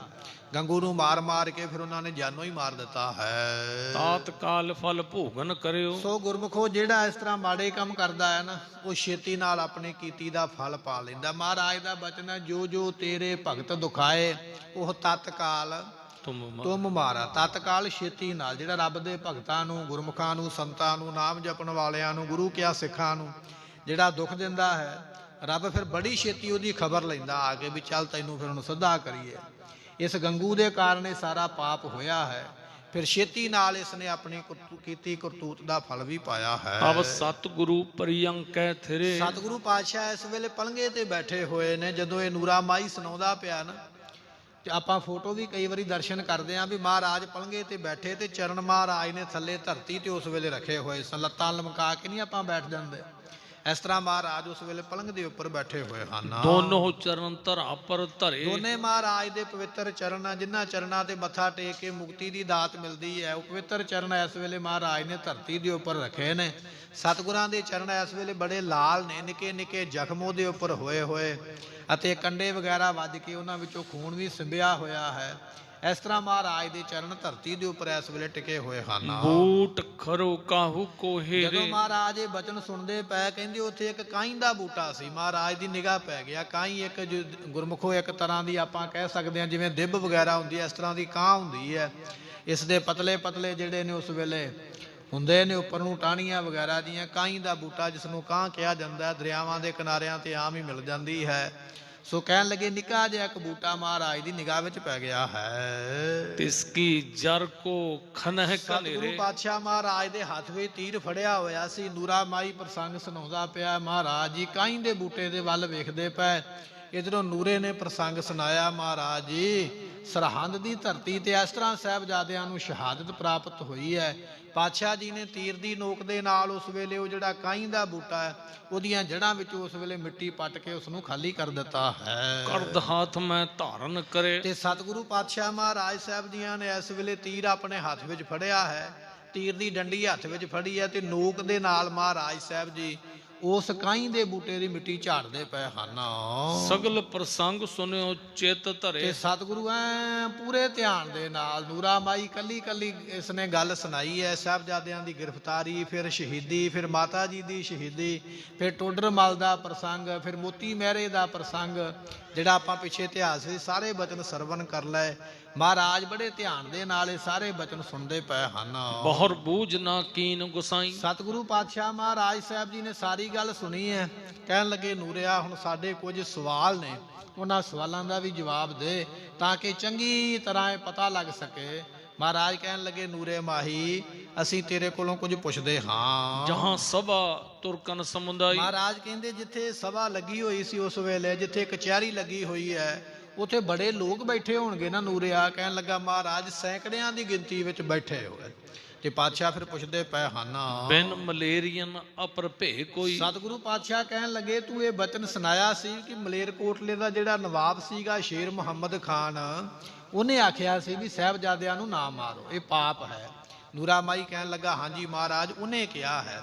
ਪਾਤਸ਼ਾਹ ਕਹਿਣ ਲੱਗੇ ਵੀ ਮਲੇਰਕੋਟੀਏ ਤੋਂ ਬਿਨਾਂ ਹੋਰ ਜਿਹੜੇ ਲੋਕ ਬੈਠੇ ਸਨ ਉਹਨਾਂ ਵਿੱਚੋਂ ਕਿਸੇ ਨੇ ਹੋਰ ਨੇ ਆਖਿਆ ਵੀ ਸਾਹਿਬਜ਼ਾਦਿਆਂ ਨੂੰ ਨਾ ਸ਼ਹੀਦ ਕੀਤਾ ਜਾਵੇ। ਬਚਨ ਸੁਣ ਕੇ ਉਸ ਵੇਲੇ ਨੂਰਾ ਮਾਈ ਫਿਰ ਆਖਦਾ ਹੈ, ਇਕ ਸਿਸ ਦਇਆ ਹਿਰਦੇ ਜਿਸ ਹੋਈ। ਸਤਿਗੁਰੂ ਪਾਤਸ਼ਾਹ ਕਹਿਣ ਲੱਗੇ ਚਲੋ ਮਲੇਰਕੋਟਲੇ ਦਾ ਨਵਾਬ ਤੇ ਫਿਰ ਵੀ ਠੀਕ ਹੈ, ਜਿਹਦੇ ਮਨ ਵਿੱਚ ਦਇਆ ਤੇ ਆ ਗਈ।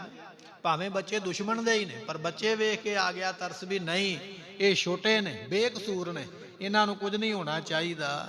ਭਾਵੇਂ ਉਹ ਕਰ ਕੁਝ ਨਹੀਂ ਸਕਿਆ ਹੈ, ਪਰ ਗੁਰਮੁਖੋ ਏਡੀ ਵੱਡੀ ਸਭਾ ਦੇ ਵਿੱਚ ਕਿਸੇ ਦਾ ਵਿਰੋਧ ਕਰ ਦੇਣਾ ਇਹ ਵੀ ਬੜੀ ਵੱਡੀ ਗੱਲ ਹੈ। ਜਿਹਨੂੰ ਆਪਾਂ ਕਹਿੰਦੇ ਵੀ ਉਹ ਅਸੈਂਬਲੀ, ਜਿਵੇਂ ਅੱਜ ਵਜ਼ੀਰ ਵਗੈਰਾ ਨੇ ਬੈਠਦੇ ਨੇ ਲੋਕ ਸਭਾ ਦੇ ਵਿੱਚ, ਤੇ ਉਹ ਫਿਰ ਜਦੋਂ ਨਹੀਂ ਗੱਲ ਮੰਨੀ ਜਾਂਦੀ ਉਹ ਬਾਹਰ ਆ ਜਾਂਦੇ ਆਪਣਾ ਪ੍ਰਦਰਸ਼ਨ ਕਰਕੇ ਵੀ ਅਸੀਂ ਸਹਿਮਤ ਨਹੀਂ ਆ। ਵੱਡੀ ਗੱਲ ਹੈ, ਭਾਵੇਂ ਕਿ ਇਸ ਤਰ੍ਹਾਂ ਕਰਨ ਦੇ ਨਾਲ ਕੋਈ ਬਹੁਤਾ ਫਰਕ ਨਹੀਂ ਪਿਆ ਹੈ, ਪਰ ਬਹੁਤਿਆਂ ਦੇ ਵਿੱਚ ਫਿਰ ਵੀ ਇੱਕ ਤੇ ਹੈ ਨਾ, ਬੋਲਿਆ ਤੇ ਹੈ ਨਾ ਉਸ ਵੇਲੇ ਵੀ ਇਹ ਪਾਪ ਹੈ। ਸੁਣ ਕੇ ਬਚਨ ਉਸ ਵੇਲੇ ਤਬ ਮਾਹੀ ਕਰ ਜ਼ੋਰ ਉਚਾਰਾ। ਉਸ ਵੇਲੇ ਨੂਰੇ ਮਾਹੀ ਨੇ ਫਿਰ ਆਪਣੇ ਮੁਖ ਤੋਂ ਫਿਰ ਮਹਾਰਾਜ ਨੂੰ ਬਚਨ ਸੁਣਾਇਆ ਹੈ, ਮੈਂ ਅੱਛੇ ਕੀਨੋ ਨਿਰਧਾਰਾ। ਸਤਿਗੁਰੂ ਪਾਤਸ਼ਾਹ ਮੈਂ ਚੰਗੀ ਤਰ੍ਹਾਂ ਇਸ ਗੱਲ ਦੇ ਉੱਪਰ ਉੱਥੇ ਇੱਕ ਦੋ ਬੰਦਿਆਂ ਨੂੰ ਹੋਰ ਵੀ ਪੁੱਛਿਆ ਵੀ ਮਲੇਰਕੋਟਲੀਏ ਨਵਾਬ ਨੇ ਆਖਿਆ ਸਾਹਿਬਜ਼ਾਦਿਆਂ ਨੂੰ ਸ਼ਹੀਦ ਨਹੀਂ ਕਰਨਾ ਚਾਹੀਦਾ, ਕਿ ਉਹਦੇ ਬਿਨਾਂ ਕਿਸੇ ਹੋਰ ਨੇ ਵੀ ਆਖਿਆ? ਮਹਾਰਾਜ ਨੇ ਬੜਾ ਨਿਰਣਾ ਕੀਤਾ ਉਸ ਵੇਲੇ ਲੋਕਾਂ ਤੋਂ ਪੁੱਛ ਕੇ, ਸ਼ੀਰ ਖੋਰ ਇਨ ਦੋਸ਼ ਨਾ ਲੇਸ਼। ਮਲੇਰਕੋਟਲੀਏ ਨਵਾਬ ਨੇ ਆਖਿਆ ਸੀ ਇਹ ਬੱਚੇ ਦੁੱਧ ਪੀਣ ਵਾਲੇ ਨੇ, ਦੁੱਧ ਜਿੰਨਾ ਚਿਰ ਬੱਚਾ ਪੀਂਦਾ ਹੈ ਉਹਦਾ ਦੋਸ਼ ਕੋਈ ਨਹੀਂ ਹੁੰਦਾ, ਅਣਜਾਣ ਹੁੰਦਾ ਹੈ। ਬਾਣੀ ਦਾ ਬਚਨ ਹੈ 12 ਬਰਸ ਬਾਲਪਨ ਬੀਤੇ। ਗੁਰਬਾਣੀ 12 ਸਾਲ ਤੱਕ ਬੱਚੇ ਨੂੰ ਬੱਚਾ ਹੀ ਮੰਨਦੀ ਹੈ, ਕਿ 12 ਸਾਲ ਤੱਕ ਬੱਚਾ ਜਿਹੜਾ ਹੈ ਉਸ ਨੂੰ ਦੁਨੀਆਦਾਰੀ ਦੀ ਸਮਝ ਨਹੀਂ ਹੁੰਦੀ ਹੈ। ਤੇ ਸਾਹਿਬਜ਼ਾਦਿਆਂ ਦੀ ਉਮਰ ਤੇ 7-9 ਸਾਲ ਦੀ ਹੈ, 12 ਸਾਲ ਤੋਂ ਵੀ ਕਿਤੇ ਛੋਟੇ ਨੇ। ਇਸ ਕਰਕੇ ਇਸ ਮਲੇਰਕੋਟਲੀਏ ਨਵਾਬ ਨੇ ਆਖਿਆ ਸੀ ਵੀ ਇਹ ਸ਼ੀਰਖੋਰ ਬੱਚੇ, ਦੁੱਧ ਪੀਣ ਵਾਲੇ, ਇਹਨਾਂ ਨੂੰ ਦੁਨੀਆਦਾਰੀ ਦੀ ਅਜੇ ਸਮਝ ਨਹੀਂ ਹੈ, ਇਹਨਾਂ ਨੂੰ ਨਾ ਮਾਰੋ, ਇਹ ਵੱਡਾ ਪਾਪ ਹੈ। ਏਵ ਮਲੇਰੀ ਕਹਿ ਬਿਨ ਦਵੈਸ਼। ਮਹਾਰਾਜ ਇਹ ਮਲੇਰੀਏ ਨੇ ਕਿਹਾ, ਮਲੇਰਕੋਟਲੇ ਦੇ ਨਵਾਬ ਨੇ, ਬਿਨਾਂ ਈਰਖਾ ਤੋਂ। ਭਾਵੇਂ ਕਿ ਗੁਰੂ ਗੋਬਿੰਦ ਸਿੰਘ ਮਹਾਰਾਜ ਨੇ ਜੰਗ ਦੇ ਵਿੱਚ ਉਹਦੇ ਭਰਾ ਨੂੰ ਮਾਰਿਆ ਜ਼ਰੂਰ ਹੈ, ਪਰ ਫਿਰ ਵੀ ਉਹ ਬੰਦਾ ਇੰਨਾ ਚੰਗਾ ਨਿਕਲਿਆ ਵੀ ਉਹਨੇ ਆਖਿਆ ਨਹੀਂ, ਉਹ ਬਦਲਾ ਮੈਂ ਇਹਨਾਂ ਤੋਂ ਨਹੀਂ ਲੈਣਾ ਹੈ। ਬਿਨਾਂ ਈਰਖਾ ਤੋਂ ਹੋ ਕੇ ਫਿਰ ਵੀ, ਭਾਵੇਂ ਕਿ ਗੁਰੂ ਗੋਬਿੰਦ ਸਿੰਘ ਨੂੰ ਆਪਣਾ ਦੁਸ਼ਮਣ ਸਮਝਦਾ ਹੈ, ਪਰ ਫਿਰ ਵੀ ਸਾਹਿਬਜ਼ਾਦਿਆਂ ਦੇ ਪ੍ਰਤੀ ਕੋਈ ਈਰਖਾ ਨਹੀਂ ਹੈ। ਸੁਣ ਕਰ ਸ਼੍ਰੀ ਗੁਰਬਾਕ ਬਖਾਨ। ਸਤਿਗੁਰੂ ਪਾਤਸ਼ਾਹ ਨੇ ਸੁਣਿਆ ਬਚਨ ਨੂਰੇ ਮਾਈ ਦਾ, ਸੁਣ ਕੇ ਤੇ ਪਾਤਸ਼ਾਹ ਫਿਰ ਉਸ ਵੇਲੇ ਕਹਿਣ ਲੱਗੇ ਹਨ, ਭਇਓ ਨਾਸ਼ ਅਬ ਸਭ ਤੁਰਕਨ। ਮਹਾਰਾਜ ਕਹਿਣ ਲੱਗੇ ਨੂਰਿਆ, ਜੇ ਤੂੰ ਇਹ ਬਚਨ ਕਰਦਾ ਹੈ ਫਿਰ ਸਮਝ ਲਾ ਵੀ ਇਸ ਹਿੰਦੁਸਤਾਨ ਦੀ ਧਰਤੀ ਤੋਂ ਸਾਰੇ ਮੁਗਲਾਂ ਦਾ ਨਾਸ ਹੋ ਗਿਆ ਹੈ। ਇਹ ਬਚਨ ਗੁਰੂ ਗੋਬਿੰਦ ਸਿੰਘ ਪਾਤਸ਼ਾਹ ਮਹਾਰਾਜ ਜੀ ਸਾਕਾ ਸੁਣਦੇ ਪਏ ਸਰਹੰਦ ਦਾ ਨੂਰੇ ਮਾਈ ਦੇ ਕੋਲੋਂ। ਜਦੋਂ ਨੂਰੇ ਨੇ ਆਖਿਆ ਮਲੇਰਕੋਟਲੀਏ ਬਿਨਾਂ ਕਿਸੇ ਨੇ ਹਾਦਾ ਨਹੀਂ ਨਾਰਾ ਨਹੀਂ ਮਾਰਿਆ, ਪਾਤਸ਼ਾਹ ਕਹਿਣ ਲੱਗੇ ਫਿਰ ਨੂਰੇ ਮਾਹੀ, ਇਸ ਹਿੰਦੁਸਤਾਨ ਦੀ ਧਰਤੀ ਤੋਂ ਮੁਗਲ ਰਾਜ ਦੀਆਂ ਜੜ੍ਹਾਂ ਫਿਰ ਪਟੀਆਂ ਗਈਆਂ, ਇਹ ਨਹੀਂ ਰਹਿਣਗੀਆਂ, ਐਸਾ ਬਚਨ ਆਖਿਆ। ਇੱਕ ਮਲੇਰੀਅਨ ਕੀ ਜੜ ਰਹੇ। ਨਾਲ ਹੀ ਬਚਨ ਆਖਿਆ, ਕਹਿਣ ਲੱਗੇ ਮਲੇਰਕੋਟਲੀਏ ਨਵਾਬ ਦੀ ਜੜ ਰਵੇਗੀ, ਕਿਉਂਕਿ ਉਹ ਵੀ ਤੇ ਮੁਗਲ ਹੀ ਹੈ ਨਾ, ਸ਼ੇਰ ਮੁਹੰਮਦ ਖਾਨ ਵੀ ਮੁਗਲ ਹੀ ਹੈ, ਤੇ ਮੁਗਲਾਂ ਦੀ ਜੜ ਪੱਟਦੇ ਪਏ। ਮਹਾਰਾਜ ਕਹਿੰਦੇ ਉਹਨੇ ਹਾ ਦਾ ਨਾਰਾ ਮਾਰਿਆ, ਉਹਨੂੰ ਇਹ ਫਲ ਮਿਲੇਗਾ, ਉਹਦੀ ਜੜ ਬਣੀ ਰਹੇਗੀ ਹਿੰਦੁਸਤਾਨ ਦੇ ਅੰਦਰ, ਉਹਦੇ ਤੋਂ ਬਿਨਾਂ ਬਾਕੀਆਂ ਦੀ ਜੜ ਜਿਹੜੀ ਹੈ ਉਹ ਮੁੱਕ ਜਾਣੀ ਹੈ। ਅਪਰ ਤੁਰਕ ਸਭ ਹੀ ਜ਼ਰਦ ਹੈ। ਤੇ ਸਤਿਗੁਰੂ ਪਾਤਸ਼ਾਹ ਕਹਿਣ ਲੱਗੇ ਹੋਰ ਸਾਰਿਆਂ ਮੁਗਲਾਂ ਦੀ ਜਿਹੜੀ ਜੜ ਹੈ ਇਹ ਸੜ ਜਾਏਗੀ, ਰਵੇਗੀ ਕੋਈ ਨਹੀਂ, ਹਿੰਦੁਸਤਾਨ ਦੇ ਵਿੱਚ ਰਾਜ ਭਾਗ ਦਾ ਖਾਤਮਾ ਹੋ ਜਾਏਗਾ। ਐਸੇ ਬਚਨ ਮਹਾਰਾਜ ਨੇ ਭਿਅੰਕਰ ਕਹਿ ਦਿੱਤੇ ਹਨ। ਇਮ ਕਹਿ ਮੁਖ ਤੇ ਕਰਦ ਚਲਾਈ। ਇਸ ਤਰ੍ਹਾਂ ਕਹਿ ਕੇ ਇਧਰੋਂ ਆਖਿਆ, ਕਹਿਣ ਲੱਗੇ ਨੂਰੇ ਮਾਹੀ, ਮੁਗਲ ਰਾਜ ਦੀਆਂ ਜੜ੍ਹਾਂ ਪੱਟੀਆਂ ਗਈਆਂ, ਹੱਥ ਵਿੱਚ ਤੀਰ ਫੜਿਆ ਹੋਇਆ, ਤੀਰ ਦੀ ਨੋਕ ਦੇ ਨਾਲ ਮਹਾਰਾਜ ਨੇ ਕਾਈ ਦੇ ਬੂਟੇ ਨੂੰ ਥੱਲਿਓਂ ਤੀਰ ਦੀ ਨੋਕ ਲਾ ਕੇ ਤੇ ਫਿਰ ਉਸ ਵੇਲੇ ਕਾਹੂ ਬੂਟ ਜੜ ਕਾਟ ਗਵਾਈ। ਉਹ ਜਿਹੜਾ ਕਾਹੀ ਦਾ ਬੂਟਾ ਸੀ ਨਾ, ਉਹਦੀ ਜੜ ਪੱਟ ਕੇ ਮਹਾਰਾਜ ਨੇ ਬਾਹਰ ਸੁੱਟ ਦਿੱਤੀ ਉਸ ਵੇਲੇ। ਨਾਲ ਹੀ ਬਚਨ ਆਖਿਆ, ਕਹਿਣ ਲੱਗੇ ਨੂਰੇ ਮਾਹੀ, ਜਿਵੇਂ ਅਸੀਂ ਕਾਈ ਦੇ ਬੂਟੇ ਦੀਆਂ ਜੜ੍ਹਾਂ ਪੱਟੀਆਂ ਨੇ, ਹਿੰਦੁਸਤਾਨ ਦੀ ਧਰਤੀ ਤੋਂ ਮੁਗਲ ਰਾਜ ਦੀਆਂ ਜੜ੍ਹਾਂ ਪੱਟੀਆਂ ਗਈਆਂ। ਇਹ ਜੜ੍ਹਾਂ ਗੁਰੂ ਗੋਬਿੰਦ ਸਿੰਘ ਗੁਰੂ ਨਾਨਕ ਦੇਵ ਮਹਾਰਾਜ ਨੇ ਲਾਈਆਂ ਸਨ।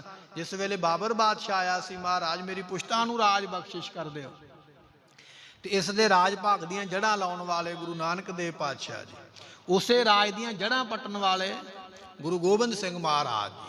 ਸਤਿਗੁਰਾਂ ਨੇ ਇਸ ਤਰ੍ਹਾਂ ਕਾਈ ਦਾ ਬੂਟਾ ਪੱਟ ਕੇ ਬਚਨ ਆਖਿਆ, ਇਹਨਾਂ ਦੇ ਰਾਜ ਦੀ ਜੜ ਪੱਟੀ ਗਈ ਹੈ। ਜਿਮ ਇਸ ਕੀ ਜੜ ਕਾਟ। ਸਤਿਗੁਰੂ ਪਾਤਸ਼ਾਹ ਕਹਿੰਦੇ ਜਿਵੇਂ ਤੁਹਾਡੇ ਸਾਹਮਣੇ ਅਸੀਂ ਇਸ ਕਾਈ ਦੇ ਬੂਟੇ ਦੀ ਜੜ ਪੱਟ ਕੇ ਸੁੱਟ ਦਿੱਤੀ ਹੈ, ਜਥਾ ਤੁਰਕ ਕੀ ਬਿਨ ਸਹਿ ਸਾਰੀ। ਤੇ ਸਤਿਗੁਰੂ ਪਾਤਸ਼ਾਹ ਕਹਿੰਦੇ ਇਸ ਤਰ੍ਹਾਂ ਹੀ ਇਹਨਾਂ ਮੁਗਲਾਂ ਦੀ ਜੜ ਵੀ पटी गई है, रवेगी नहीं, राज भाग हुन नहीं रवेगा, खात्मा हो जाना है।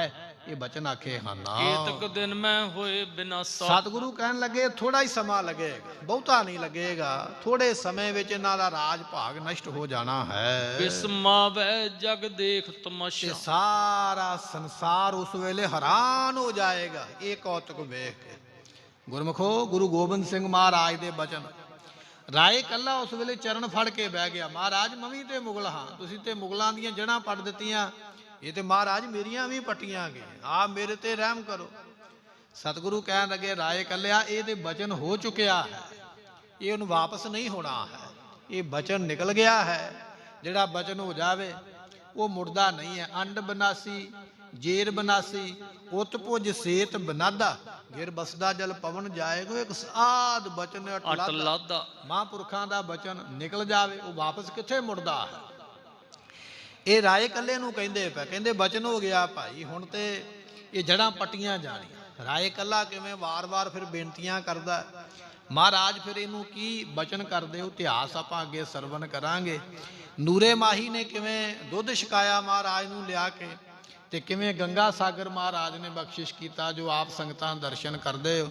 ਇਤਿਹਾਸ ਆਪਾਂ ਕੱਲ ਨੂੰ ਫਿਰ ਇੱਥੋਂ ਅੱਗੇ ਲੈ ਕੇ ਚੱਲਾਂਗੇ। ਸਮੇਂ ਦੀ ਸਮਾਪਤੀ, ਭੁੱਲਾਂ ਦੀ ਮੁਆਫੀ, ਲੇਖਾ ਕਤਹਿ ਨਾ ਛੂਟਿਆ, ਭੁੱਲਣ ਹਾਰ ਬਖਸ਼ਣ ਹਾਰ ਬਖਸ਼ ਲੈ, ਨਾਨਕ ਪਾਰ ਉਤਾਰ। ਵਾਹਿਗੁਰੂ ਜੀ ਕਾ ਖਾਲਸਾ, ਵਾਹਿਗੁਰੂ। ਸਾਧ ਸੰਗਤ ਜੀ, ਬੇਨਤੀ ਹੈ ਕਿ 27 ਤਰੀਕ ਨੂੰ ਗੁਰੂ ਨਾਨਕ ਦੇਵ ਪਾਤਸ਼ਾਹ ਜੀਆਂ ਦੇ ਪ੍ਰਕਾਸ਼ ਗੁਰਪੁਰਬ ਪ੍ਰਾਪਤ ਹੋ ਰਹੇ ਹਨ।